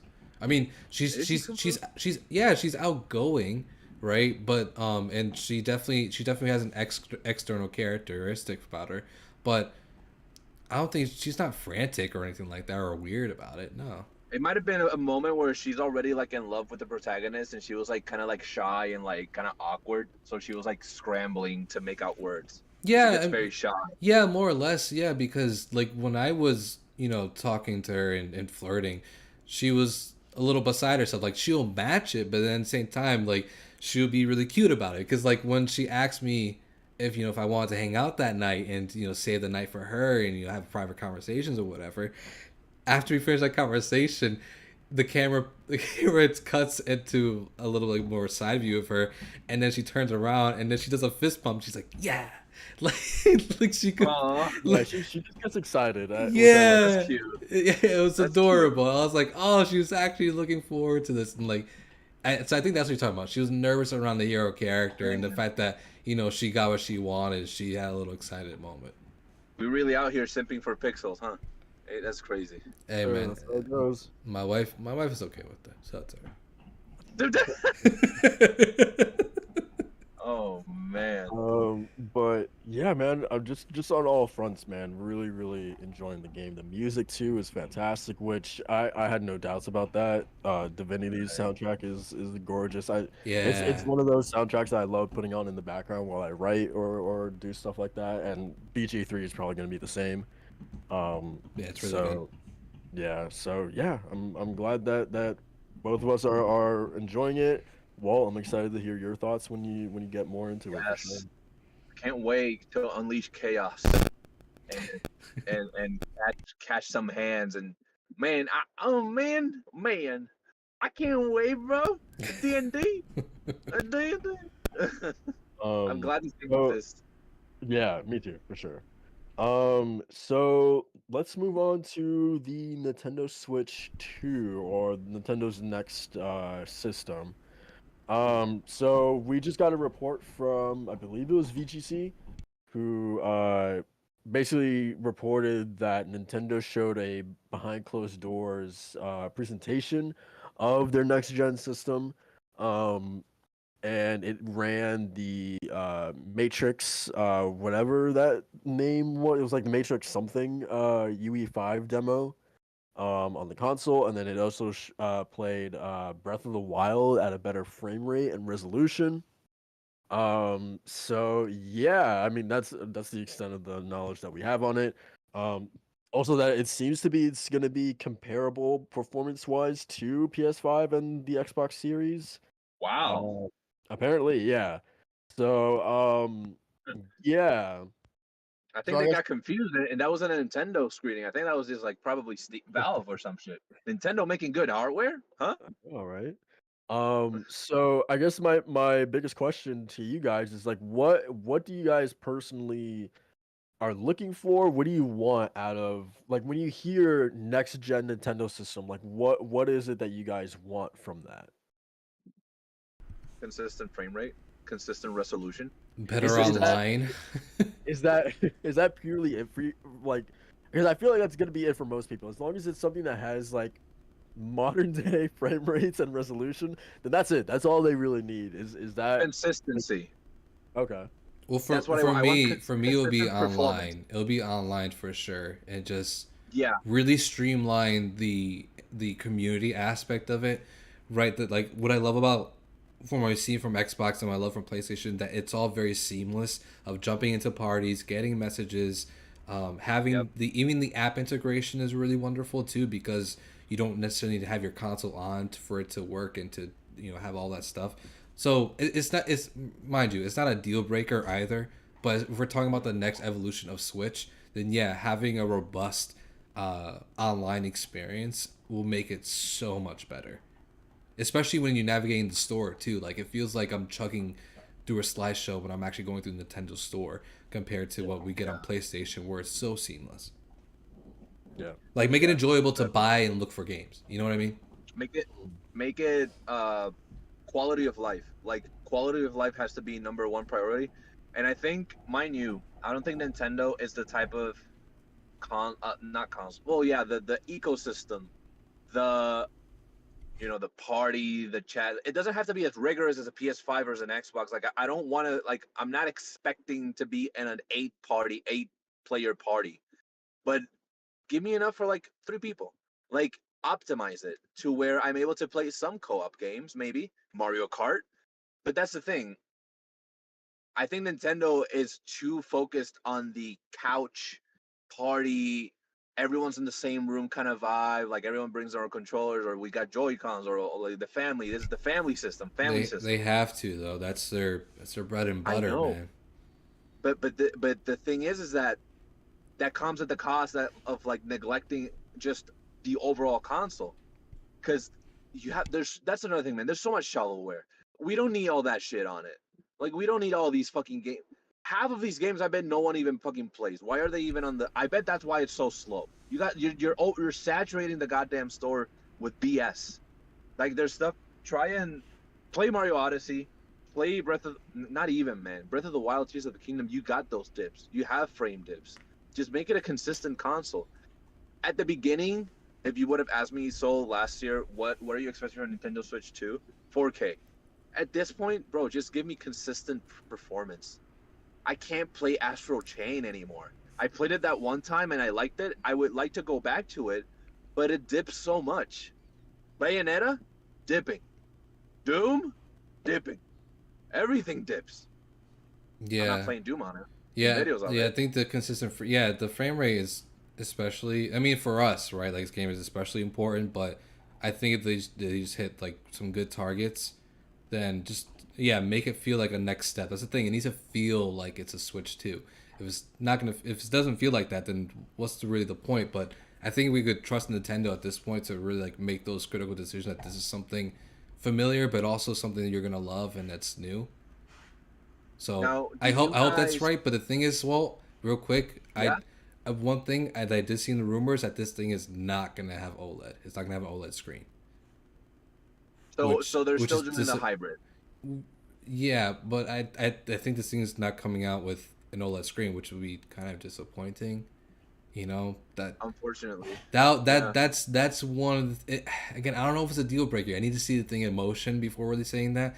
But the fact that it won't have an OLED screen out the gate, as the rumor suggests, that's kind of like that's a bummer for me, because I would love to play Tears of the Kingdom at a higher frame rate, a little bit better resolution, and same thing with like, all the other games that are coming out and have come out before. Because I'll say right now, the 2023 has been Nintendo's year. Yeah. So I would Yeah. love to play these games and replay them in much better format, but have it as a Switch 2. Like I would love a Switch 2. Mind you, if the lack of OLED comes because the docked version runs better, is not muddy, if that's the sacrifice, I'll do it. Don't give me an OLED screen if that means when I dock this thing, it's gonna actually look like a modern day game. Like it's not gonna look like I just stretched this to 720p from a 1080 like resolution. Like if the lack of OLED means that they're trying to hunker down on better a better experience when it's docked and at home, by all means. Because the only reason why OLED right now is the thing is because it fucking sucks when it's docked. The Switch docked, that's not it. That ain't it, Chief. That ain't it. Yeah, I rarely play it docked, actually. That ain't it. Like, and that's another thing, man. Make it comfortable. I'm Don't pro- make me I'm probably like what, 90%, 10% on playing it undocked versus docked. Are you the same, Walt?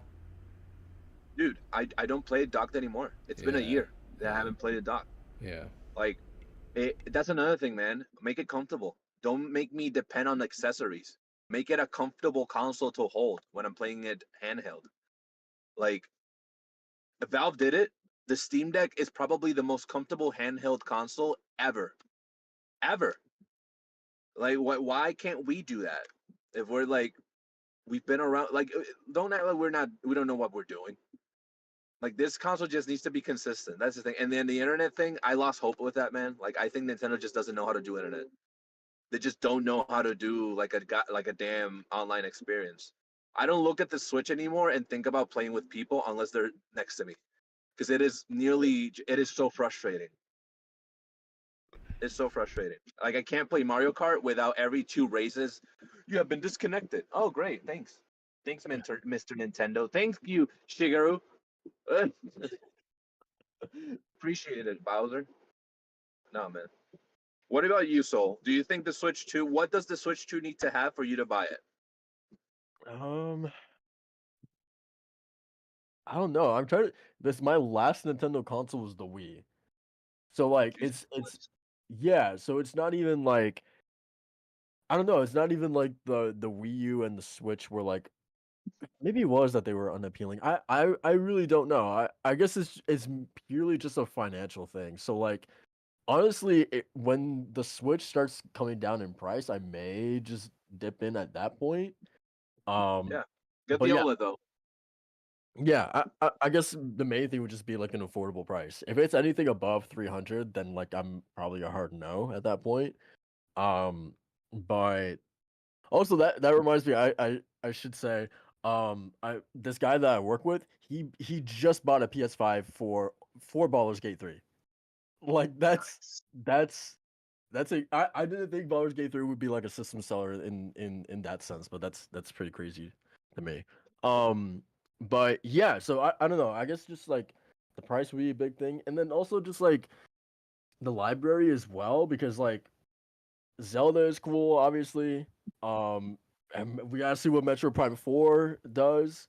But for me, like for a console, I need a mix of first party and third party. That was the reason why I bounced off the Wii so hard back in the day, was because like yes, I loved playing things like the Prime series on there. I loved obviously playing Twilight Princess. But like just looking at PS3 and the 360 and the third party support that they were getting and those games not coming to the Wii, that made me jump off that console so fast. So if this next Switch console starts getting more of those, consistent like third party releases, and they're not cloud releases, then it would make that console a little bit more interesting to me. Aside from just being strictly for exclusives, you know? I think that's why the Wii U and the Vita kind of underperformed because they didn't really have support in the libraries side and just overall, it Yeah, didn't really have that support in that just like the options weren't there. The few that were, however, when you play the Wii U, like it has some solid games, but a few games is only going to get you so far. You when you have millions of people to kind of sell it to. That's why the Switch is so universally loved because you can play anywhere and anything, even if it's performing like dog water. yeah. Even if you're someone that plays Apex Legends in the airport with that Wi-Fi, good for you. I don't know how, I mean, but good for the you. choice is incredible because I remember very vividly when my wife was in graduate school and her friends were gamers too. So they had a Switch, so they'll play like Pokemon and Animal Crossing. Right, that was their big thing. But when they asked me what game they should play next, but they're looking for a first person shooter, I was like, let me see what's on there. I saw BioShock Collection. I was like, yo, play that. And then they played it and they loved it. Like There you go. the choice is incredible on the thing, and it's open to like a wide amount of people. So like it's really cool to see that, and the fact, they just got Red Dead Redemption on there. Like, Yeah. what a choice of a game to actually have out the gate when you get this console. So I think it's all there. It's And I don't crazy. think if this happens to you guys, but I always forget how when I think about games and systems and optimizing, I think about it through my lens, and I forget that all they there's people right now they only have a PS4 still, and they don't haven't played the PS5. They don't know what they're missing out on fidelity wise and performance wise until they get the PS5. So there's people that have been playing Switch games all their life. They've only ever played Wolfenstein on Switch. They've only played Doom on Switch, and they think it's the best thing ever because they don't have that better alternative to compare it to. So I forget that like the system is selling because there's people actually playing these games, even though they run like dog water to what we believe because we played the better version. I always have to remind myself, oh wait, I'm not the common like customer, if that makes sense. I'm not the common consumer. Like it's millions of kids that they got that Switch for Christmas and all they play is Fortnite on Switch, and good for them, they love it. Or all they play is Animal. You have adults that all they play is Animal Crossing to this day, and they still are doing the turnip market, and they're still doing the decorating. And I don't know, it's so. I think that's the thing, much like the choice and the customize, like the personable aspect of the Switch, because you can just play anything anywhere. It's so, and yeah, the accessories like you can kind of just tailor it to whatever you want. But honestly, just the Switch too, just man, I would love It's to play a Pokemon Violet on a like an actual console. it's also just the size of the Switch too that really matters because when I went to my trip to Oh, Puerto Rico, Yeah, and in Florida. And I'm going again to Puerto Rico at the end of this year. And my head's like, oh yeah, I'm gonna take the Switch because it's light. You know, on top of packing yeah, everything else, I could just throw that thing into my book bag and then we're good to go. And it's not as encumbered as like a Steam Deck, where it is a little yeah. bigger, a little more heavier. So 9 times out of 10, I'm taking my Switch because I know I can play just about anything. I can play the Steam Deck too, but I have more of a comfortable factor with the Switch. Right, right. I guess with what I like about the Steam Deck that does triumph over the Switch is the holistic nature. It is just one piece of equipment. Whereas the Switch, I know like the Joy Cons, they click in and they're like attached. Yeah, But I yeah, I just can like see the that fact, too. I like the fact that the Steam Deck is like, oh no, like It's just one piece of hardware. There's no Yeah, cartridges. There's nothing extra I have to worry about. I only have to worry about the Steam Deck, and that's it. And you're Wi-Fi. right. You're right because even when I'm traveling, I do bring like the bigger Joy Cons because they're more comfortable in my hands. Right. So yeah, there is that other thing too where I am bringing like an extra accessory that Steam Deck you don't have to. Yeah, that's true.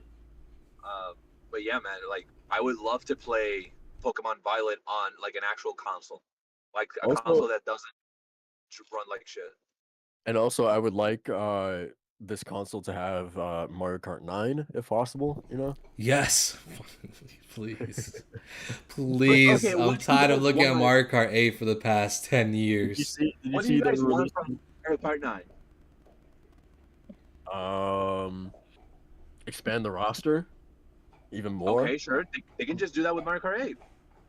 Yeah, but like it's like the same characters, like and like the characters I feel like they've been adding recently just hasn't really like it doesn't bring a lot of excitement out of me, you know? You don't like Wiggler? You don't like Petey Piranha? Whoa. Hell no. You don't like Petey Piranha, bro? He's a classic. I just want He's a something. I very just want something fresh and new, man. That's it. fresh. That's really what I Okay, want. you just want that 9. You just want that crispy 9. Yeah, Want that? exactly. Like how hype it would be to see Mario on the racetrack, and then the camera completely zooms out, and the tire track is a 9. What if it was an Bro. 8 again? And they're like Mario Kart 8 coming this fall. Yeah. It would just be cool to see Mario just like start the track and then he rounds out and then he comes to a pit stop and said can't go here or whatever. It's just a giant 9 and he blasts through it with Donkey Kong and Peach and it. Like it'd be dope, man. That's so cool. Or they do the classic, what Mortal Kombat did, what Battlefield did, and it's just called Mario Kart. I'll reboot it, yeah. They could probably Go do from that too. Oh yeah, I wouldn't be just surprised if they did that. Yeah. just do MK, Mortal Kombat, and just Mario. Oh, Mario Kart. Sorry, wrong MK. But yeah, I That'd be think sick I'm though. with Soul though. More like new tracks, new characters, like a new gimmick too. Maybe I'll different be kinds of honest, man. vehicles. Just, just bring like the new versions. I guess like put the Mario from Super Mario Wonder. Put that Mario in, or put Bowsette in it. Like put Yeah, of course no you'd no want that. no relation. No reason. uh, Honestly, man, I know that they do like a 3D Mario, 2D Mario, 3D Mario. I just want a new 3D Mario, man. I think it's about Oh, that that's time. that's that's coming, man. That's absolutely coming. It should come with this next Switch. It If will. anything, man, Yeah, it will. bro, Odyssey. If it's Odyssey 2 or just a new Super Mario, like I don't care, man. Just give me a new Mario. Well, Like, well, well. What if Monster Hunter Worlds 2 launches with the Switch 2? What are we gonna do? whoa, what are we gonna do? We're gonna hop on that shit. It better run like crispy. It better run like Rice Krispies, bro. What do you mean? Like, that idea just bro, sounds awesome to me, man. that Oh sounds god. amazing. And then they do like a Monster Hunter World 2 themed Switch too. Yeah. Yeah. Man, I already can see myself getting broke. Um, so yeah, when do you guys think this releases? End of next year. You too, Yeah, Macho? maybe. I'm trying to think what they have Oh, in the pipeline because the end of this year is pretty stacked for them with Super Mario uh, Bros. Wonder. Wonder. Do you think they do a reveal at Game Awards? No, they can have enough hype where they can just same thing with PlayStation. They can have a logo on their Instagram and that Like gets them enough Rockstar? attention. They Yeah, just do the Rockstar like, look at this fucking sunset and look at these fucking cowboys in the distance. What can you tell about that? I don't give a shit. Wait until next week.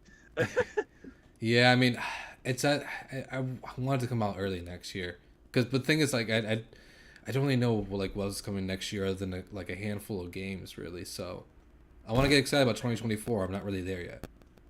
Again, after Game Awards, because always you have to look for those Nintendo games.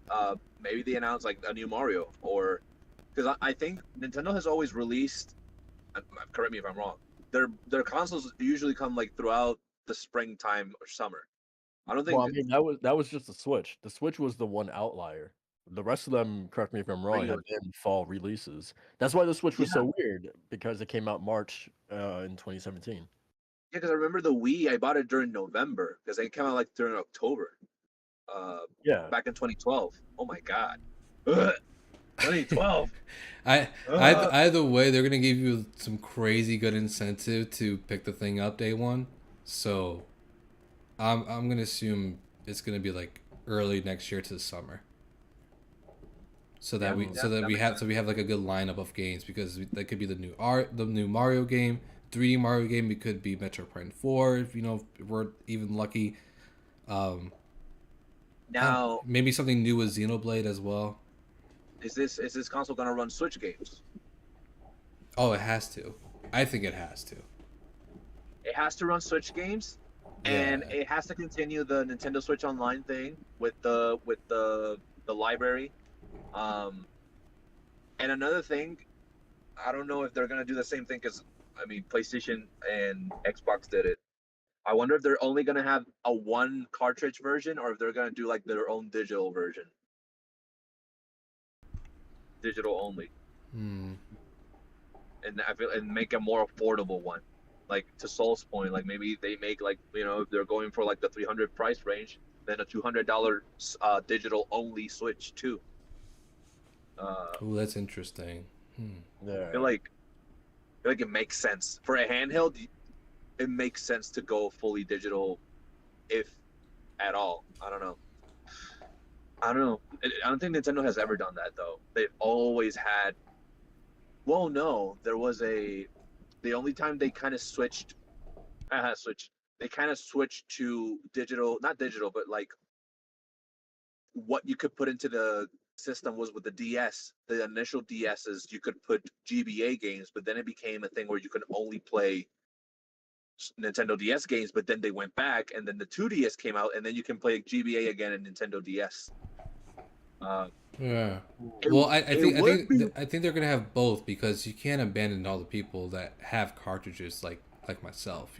Like bro. It would be wild if the next Switch has a slot for DS games or for like GBA games. Like I would lose my mind.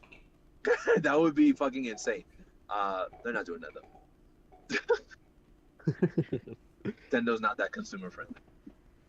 Yeah, it's gonna be interesting regardless. I'm looking forward to seeing like what I mean, because good lord, we have to see Metro Prime 4 has to be a launch title on this thing, you would imagine. Yeah, yeah, I think so. Um, yeah, so but it's like really like aside from that, a new 3D Mario, like I'm really curious to see like what other of like their big franchises they'll have like at this because you assume they will have like how PlayStation did with their future gaming event that Nintendo is gonna have something similar to show off like what's coming for that console.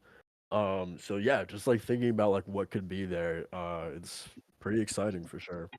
bring back some oldies, boy. Bring back I don't know, fucking uh I oh mean, my god, I had there's that rumor that F-Zero is possibly being teased right now. bro, bring back Beautiful Joe. Like there's so many games from the GameCube era, Nintendo Super like Donkey Kong 3D. Do a new Donkey Kong, bro. You know how long it's been since we got a new Donkey Kong? Like do that. Like do there's so much shit they could do with every Yoshi. They only ever did one Yoshi on the Switch. Yeah, and wasn't it That's pretty bad? yeah, that's for a It was, good reason because it wasn't good. no, but that's the thing. But it's like the most experimental Yoshi game ever. Because Yoshi's Island, like the one with Baby Mario, like all that is fucking phenomenal. But what they did was just the cardboard fucking Yoshi, the woolly Yoshi. That shit didn't work because it was too easy. That's why it didn't work out because it was insanely easy. And the Uh, music for that game was god awful. yeah, no, it was like too kid. Felt like I was a toddler playing the demo. Uh, but yeah, man, bring all of them back. Mario Kart 8 Deluxe, Super Burrito, Extra, Mega, uh, Pristine, uh, fucking bring everything. Baldur's Gate 3, that'll be the launch title. Jesus, could you imagine? Uh, Oh no, that'd be horrible. okay, so our last topic is I guess Starfield. Just in terms It of came like, out.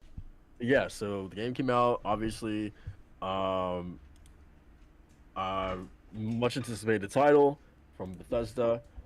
Yep, Do any of you guys have any like intention? Do you guys want to play it? I want to, uh, but it's not my priority right now.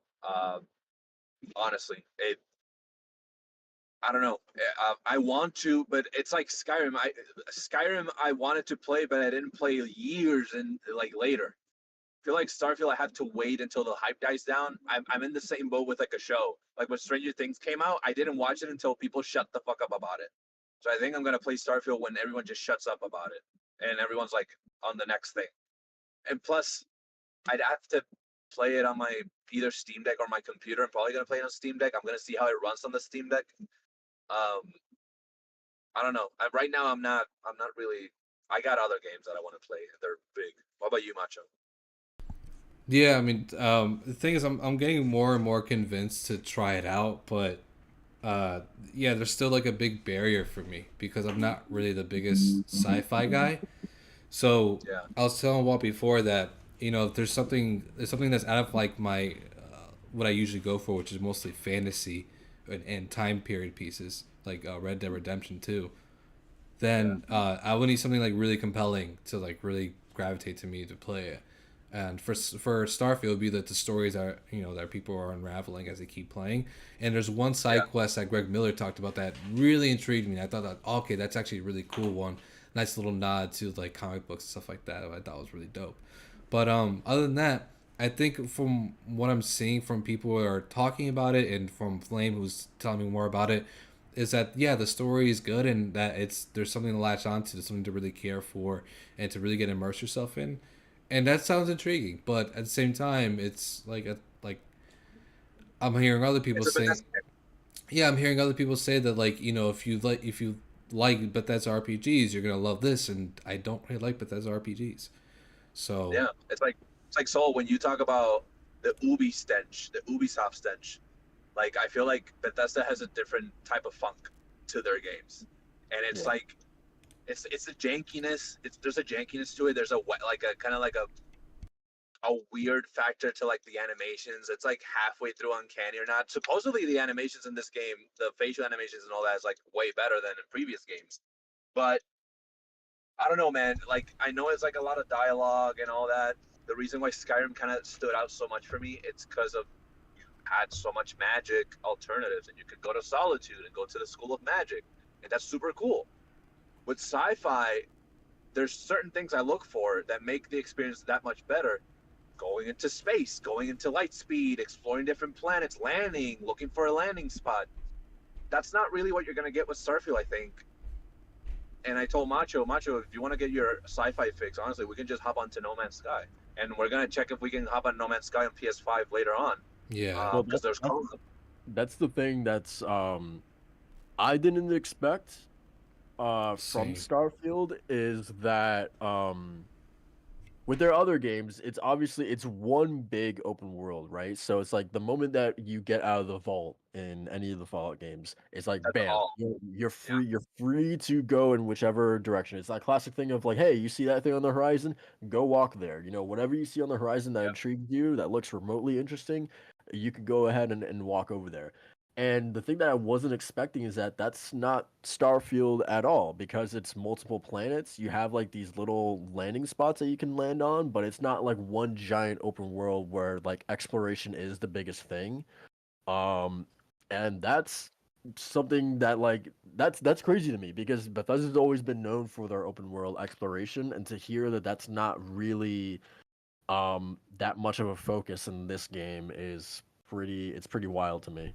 Yeah, I was it's open. surprised by that too, honestly, because and to me, what that tells me is that well, then the story and the quest must be really damn good for people to really latch onto this for this thing to get as much good scores as it already has. Yeah, yeah. I mean, and I see people going wild with the customizing of the ship. They're making the Normandy. They're making the Millennium Falcon.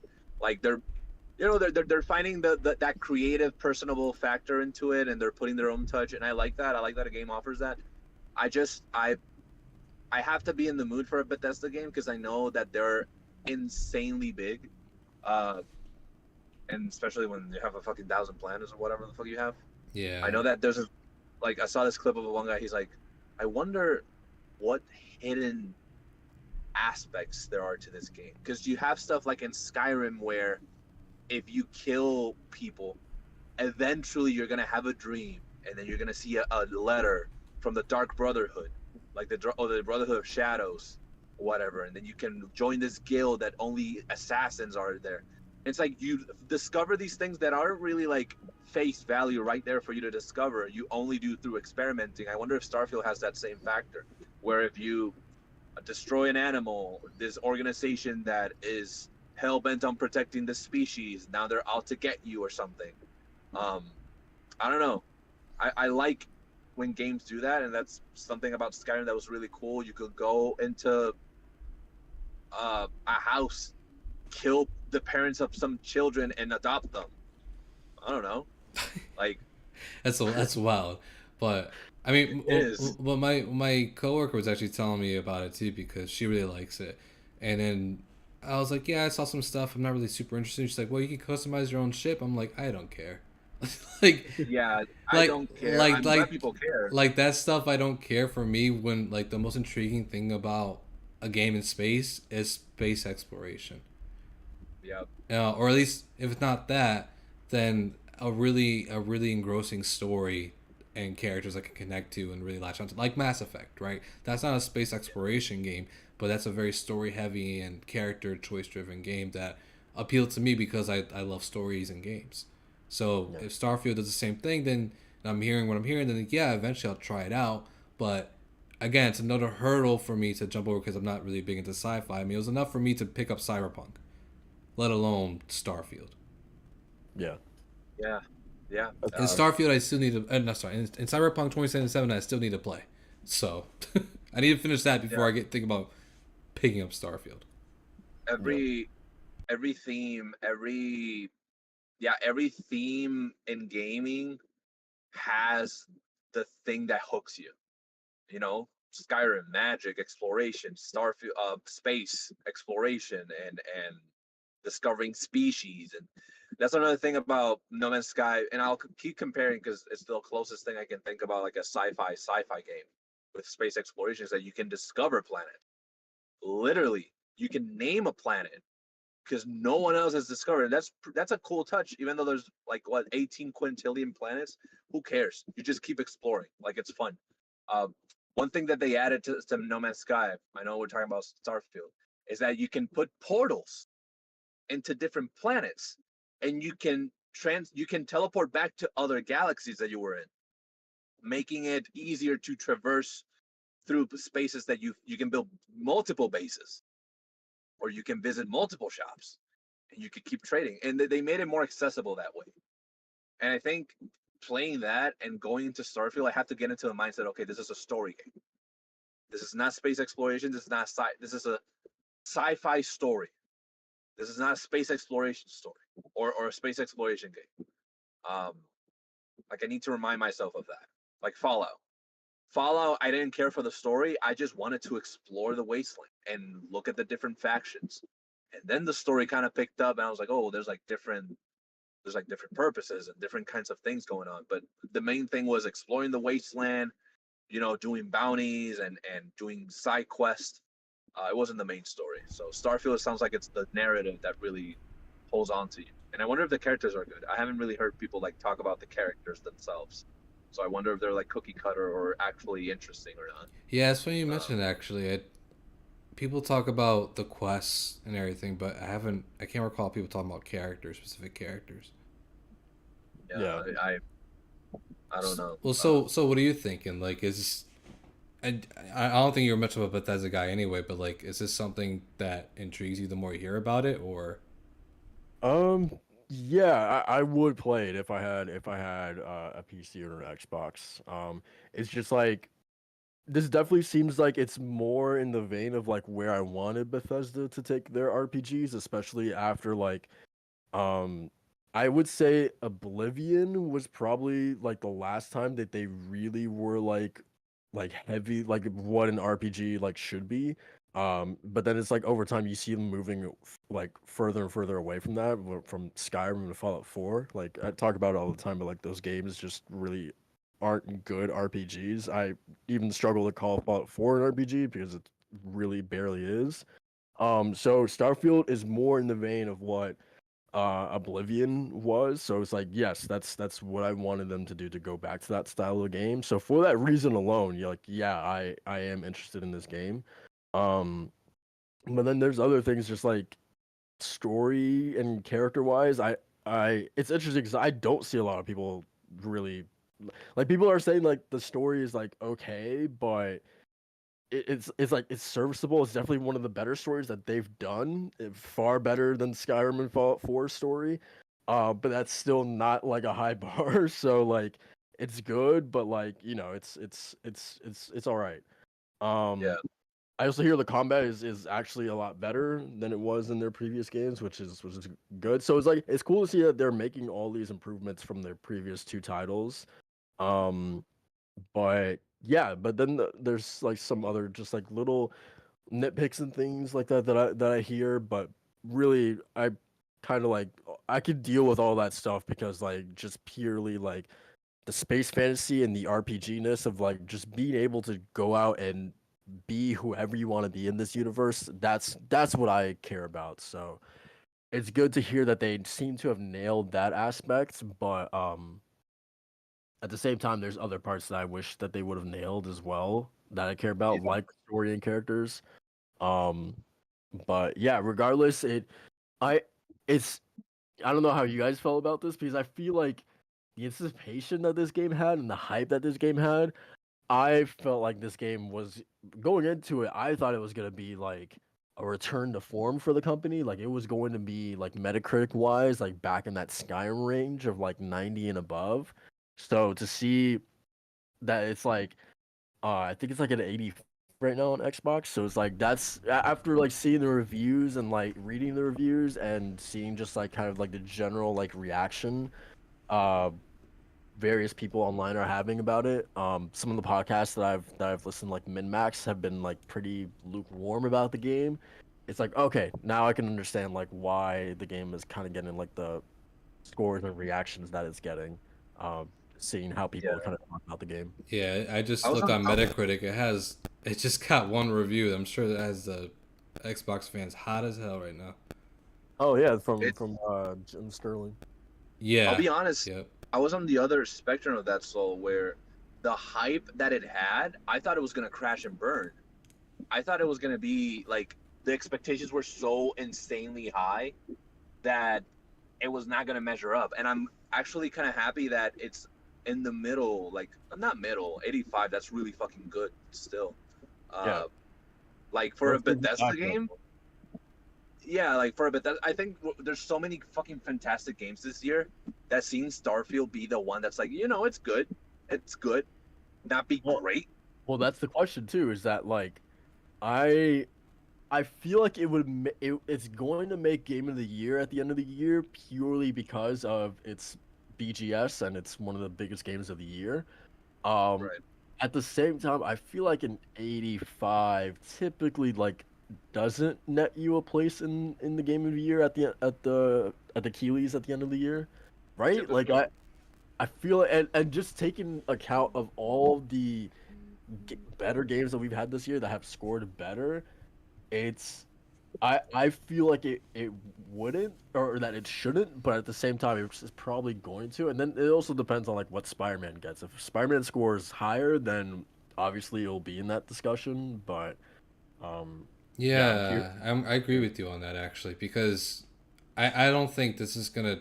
I think it's gonna be a nominee, but Yeah, absolutely. I don't think it's really gonna take off and win Game of the Year. Like just from what I'm hearing and seeing, yeah, I don't think so. But again, I haven't played it, so I can't really say my experience on that. But still, like just from what we know and what we can all really disseminate here and on the scope view of the Keeley Awards and everything, this is more likely a nomination than it is like a winner. Yeah, It's definitely gonna win awards. I just don't know what. Not Game of the Year, but that's the thing. I don't know what awards it would win because it sounds like it's it's good in various categories, but it doesn't excel at like it's not like a 10 out of 10 in any of these. Like from what I'm hearing at least, like it's not mind-blowing story-wise or character-wise, art direction. I mean, maybe art direction because I've seen like some of the like horizons and planets when you like are looking out at them look jaw-droppingly good. Um, but yeah, I don't know like category wise like best performances. Like I'm definitely not Yeah. seeing any of that. You know. Best score? it's like this is more the sum is greater than its parts Yeah, it's a kind of jack of thing. all trades. It's kind of like the comparison I made with Elden Ring. That Elden Ring doesn't have one particular thing that it excels at. It's just a good, like you said, the sum is better than some of its parts. It's better than like its individuals. Yeah. It's not Whereas like BG3, you can see the quality like in every aspect, like, or even but in Tears of the Kingdom, right? It's not the greatest thing graphic wise, performance wise, but man, the game design is like out of this world, and they did it But again. also, but also, mind you, we're talking with humans. Humans are the ones that review and vote at the end of the day, and Yeah, yeah. take in consideration the fact that it's Zelda. Like, not only is it Tears of the Kingdom, it's Zelda. It's Nintendo. Like, they have this bias already ingrained in them. Oh And I no, think if BG3 is winning Game of the Year. Like BG3, if BG3 doesn't win, for sure some shit happen. Since after Sekiro won Game of the Year that 1 year, I have hope for any game.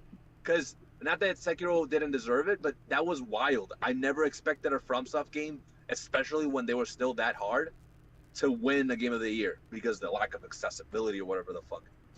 Uh, I can't. I hope BG3 wins, because it's sparked just so much, and people are talking about it so much. Starfield feels like the very matter of fact.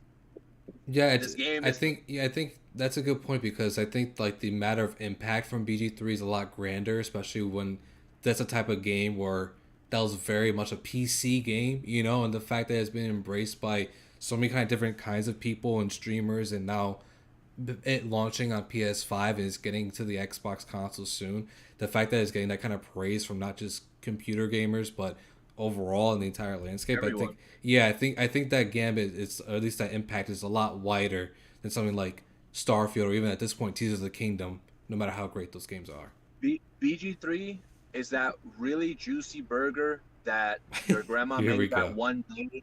Grandma, why is grandma making you burgers, son?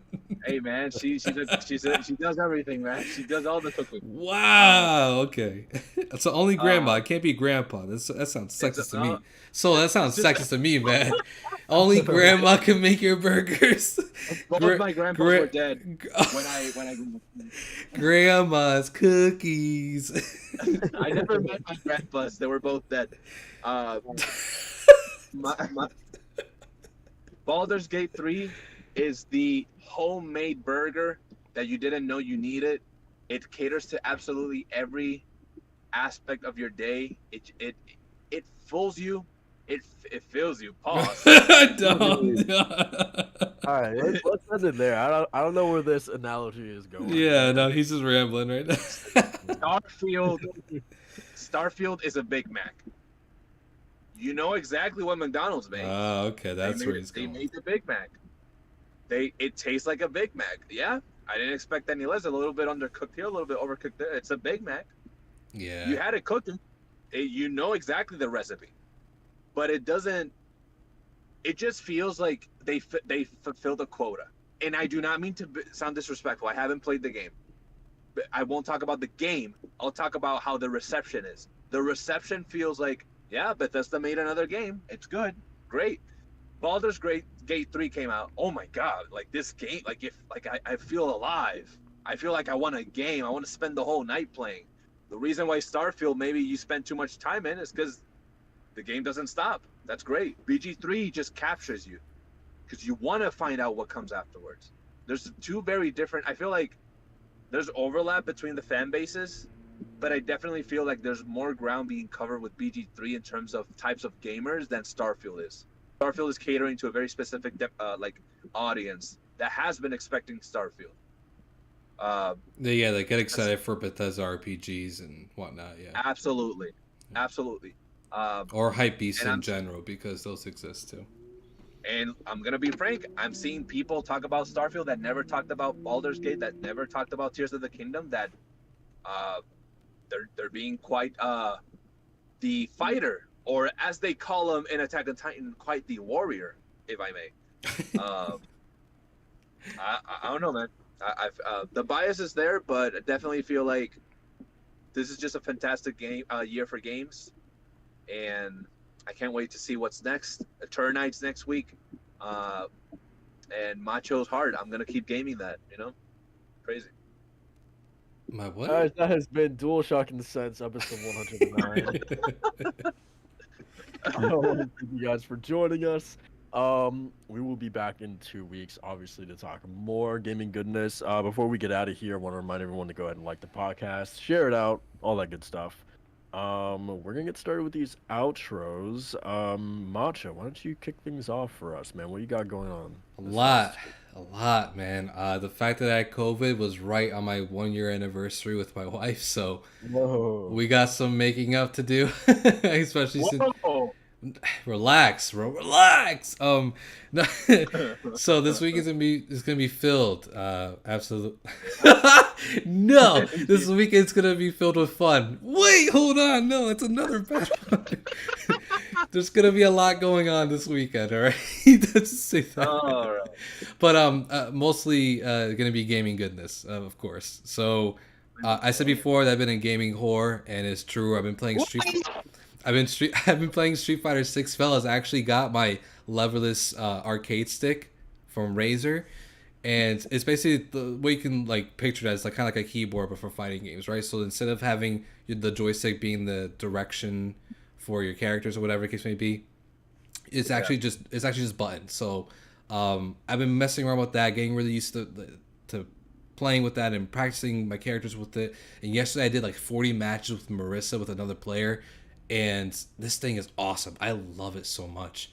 I feel like I'm becoming like a better player and better with just this controller in general, and just really getting really good with reactions and execution and inputs. So love this thing. So been playing that. Been playing the Final Fantasy VII Ever Crisis on mobile, which is fine. Very predatory, but it does. I gotcha. Yeah, it's a mobile game, so it does its thing. It's pretty cool and dope for like a Final Fantasy VII fan, but yeah, it's very heavily monetized. So forewarned there. Yeah. Been actually, I started Spider-Man Remastered yesterday, since Spider-Man 2 is on the horizon. So I've been replaying the Spider-Man games. I'm like a third of the way through the first game. It's just as good, as we all remembered it. The quality's insane, and obviously BG3 and a little bit of RDR2 as well. And I got back into Final Fantasy 14. So Damn. playing through that as well. Also, one more game, Paranormal Sight, the horror visual novel. It's on Steam and I think it's on Switch. Very, very good. If you like Ace Attorney, if you like what's that game, Walt? From Vanillaware. The visual novel. God, Aegis Rim. Yes, Aegis Rim. If you like that, you're gonna love Paranormal Sight. It's a very 13. good. Yeah, it's very good mystery horror. The art is incredible, and I just got to a point in the story too that it's very intriguing, like the way they you're backtracking certain scenarios to figure out different mysteries. Very cool stuff. It's very Kojima like as well, where they have like meta systems in the game. So like one point in the game, I kept getting killed by this ghost because you could hear its basically hear its attack before it kills you. I'm like, what do you actually have to do? So I looked it up because I was really stumped. Turns out you actually have to go into the menu settings and turn off voice settings in the game to beat this boss. That's so cool. That is so cool. Yeah, so you go. So I actually did it and I beat it. And I was like, wow, okay, so this is some really out of the box stuff that you have to get into. The thing is, it kind of teases at the beginning because you can name your character. So I just put Hector down, right? And then the narrator was like, oh, Toruk Makto 213. I'm like, that's my Steam username? Hold on. and it's like, oh, no, okay, so you put in Hector. Okay, all right, so we're just going to go with that name. I was like, wow, okay, so this is that kind of game, all right. So I'm excited to delve more into it to see what kind of surprises they have.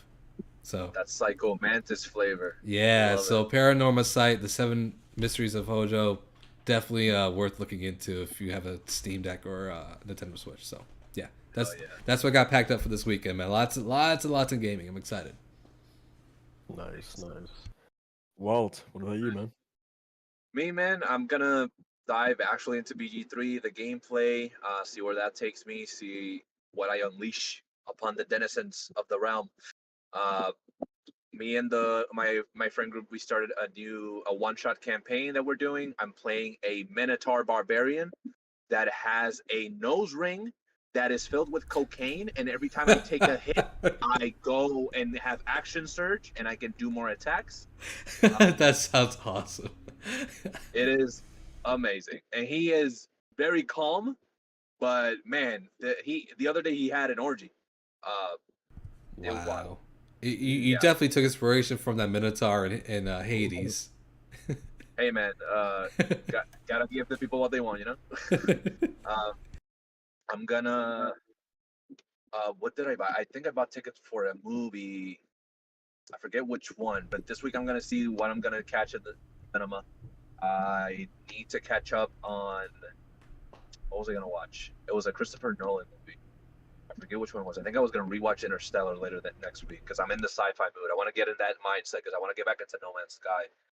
Um, More Armored Core.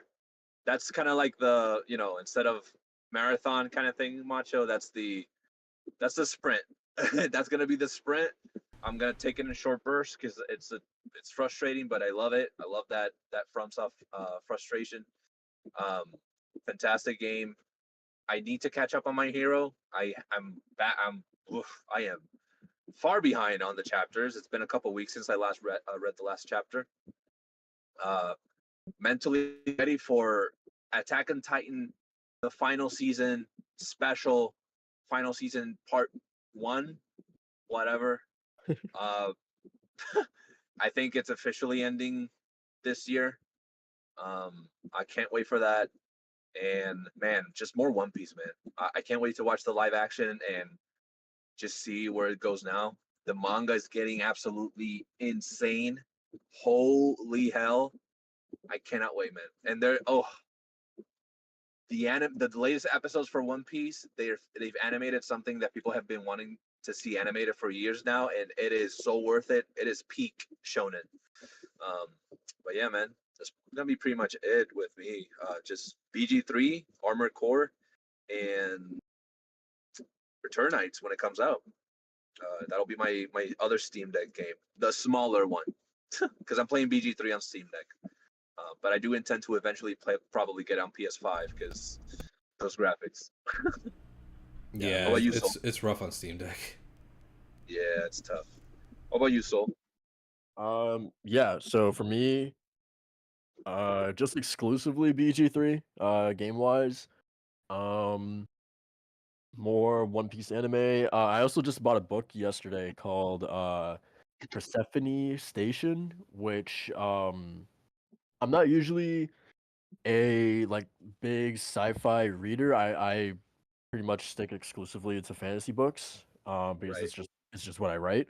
Um, but let me quickly read the back of the book blurb because it immediately sold me, and I was like, okay, I need to buy this book. So quote, the vibe is Casablanca meets the Magnificent Seven meets the Mandalorian. Wow. Yeah, yeah. Wow. That So is oozing with style.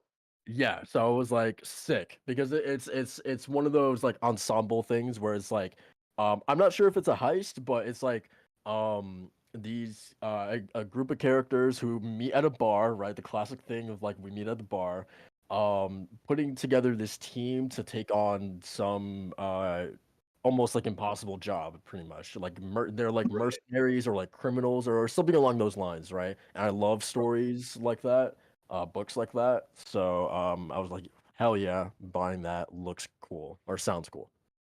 Right. So yeah, that's pretty much it for me. Oh, and then obviously finishing Dune, a little bit of Dune that I have left. Um, and yeah, that's it for me, and that's gonna do it for DualShock and Sense, the DSS crew. We will see you guys in 2 weeks for episode 110. Um, Still not in time for Spider-Man just yet, but but I'm we're so we're excited. we're close. We're getting there. We're getting there. Yeah. So yeah, until then, we will see you guys later. Peace out.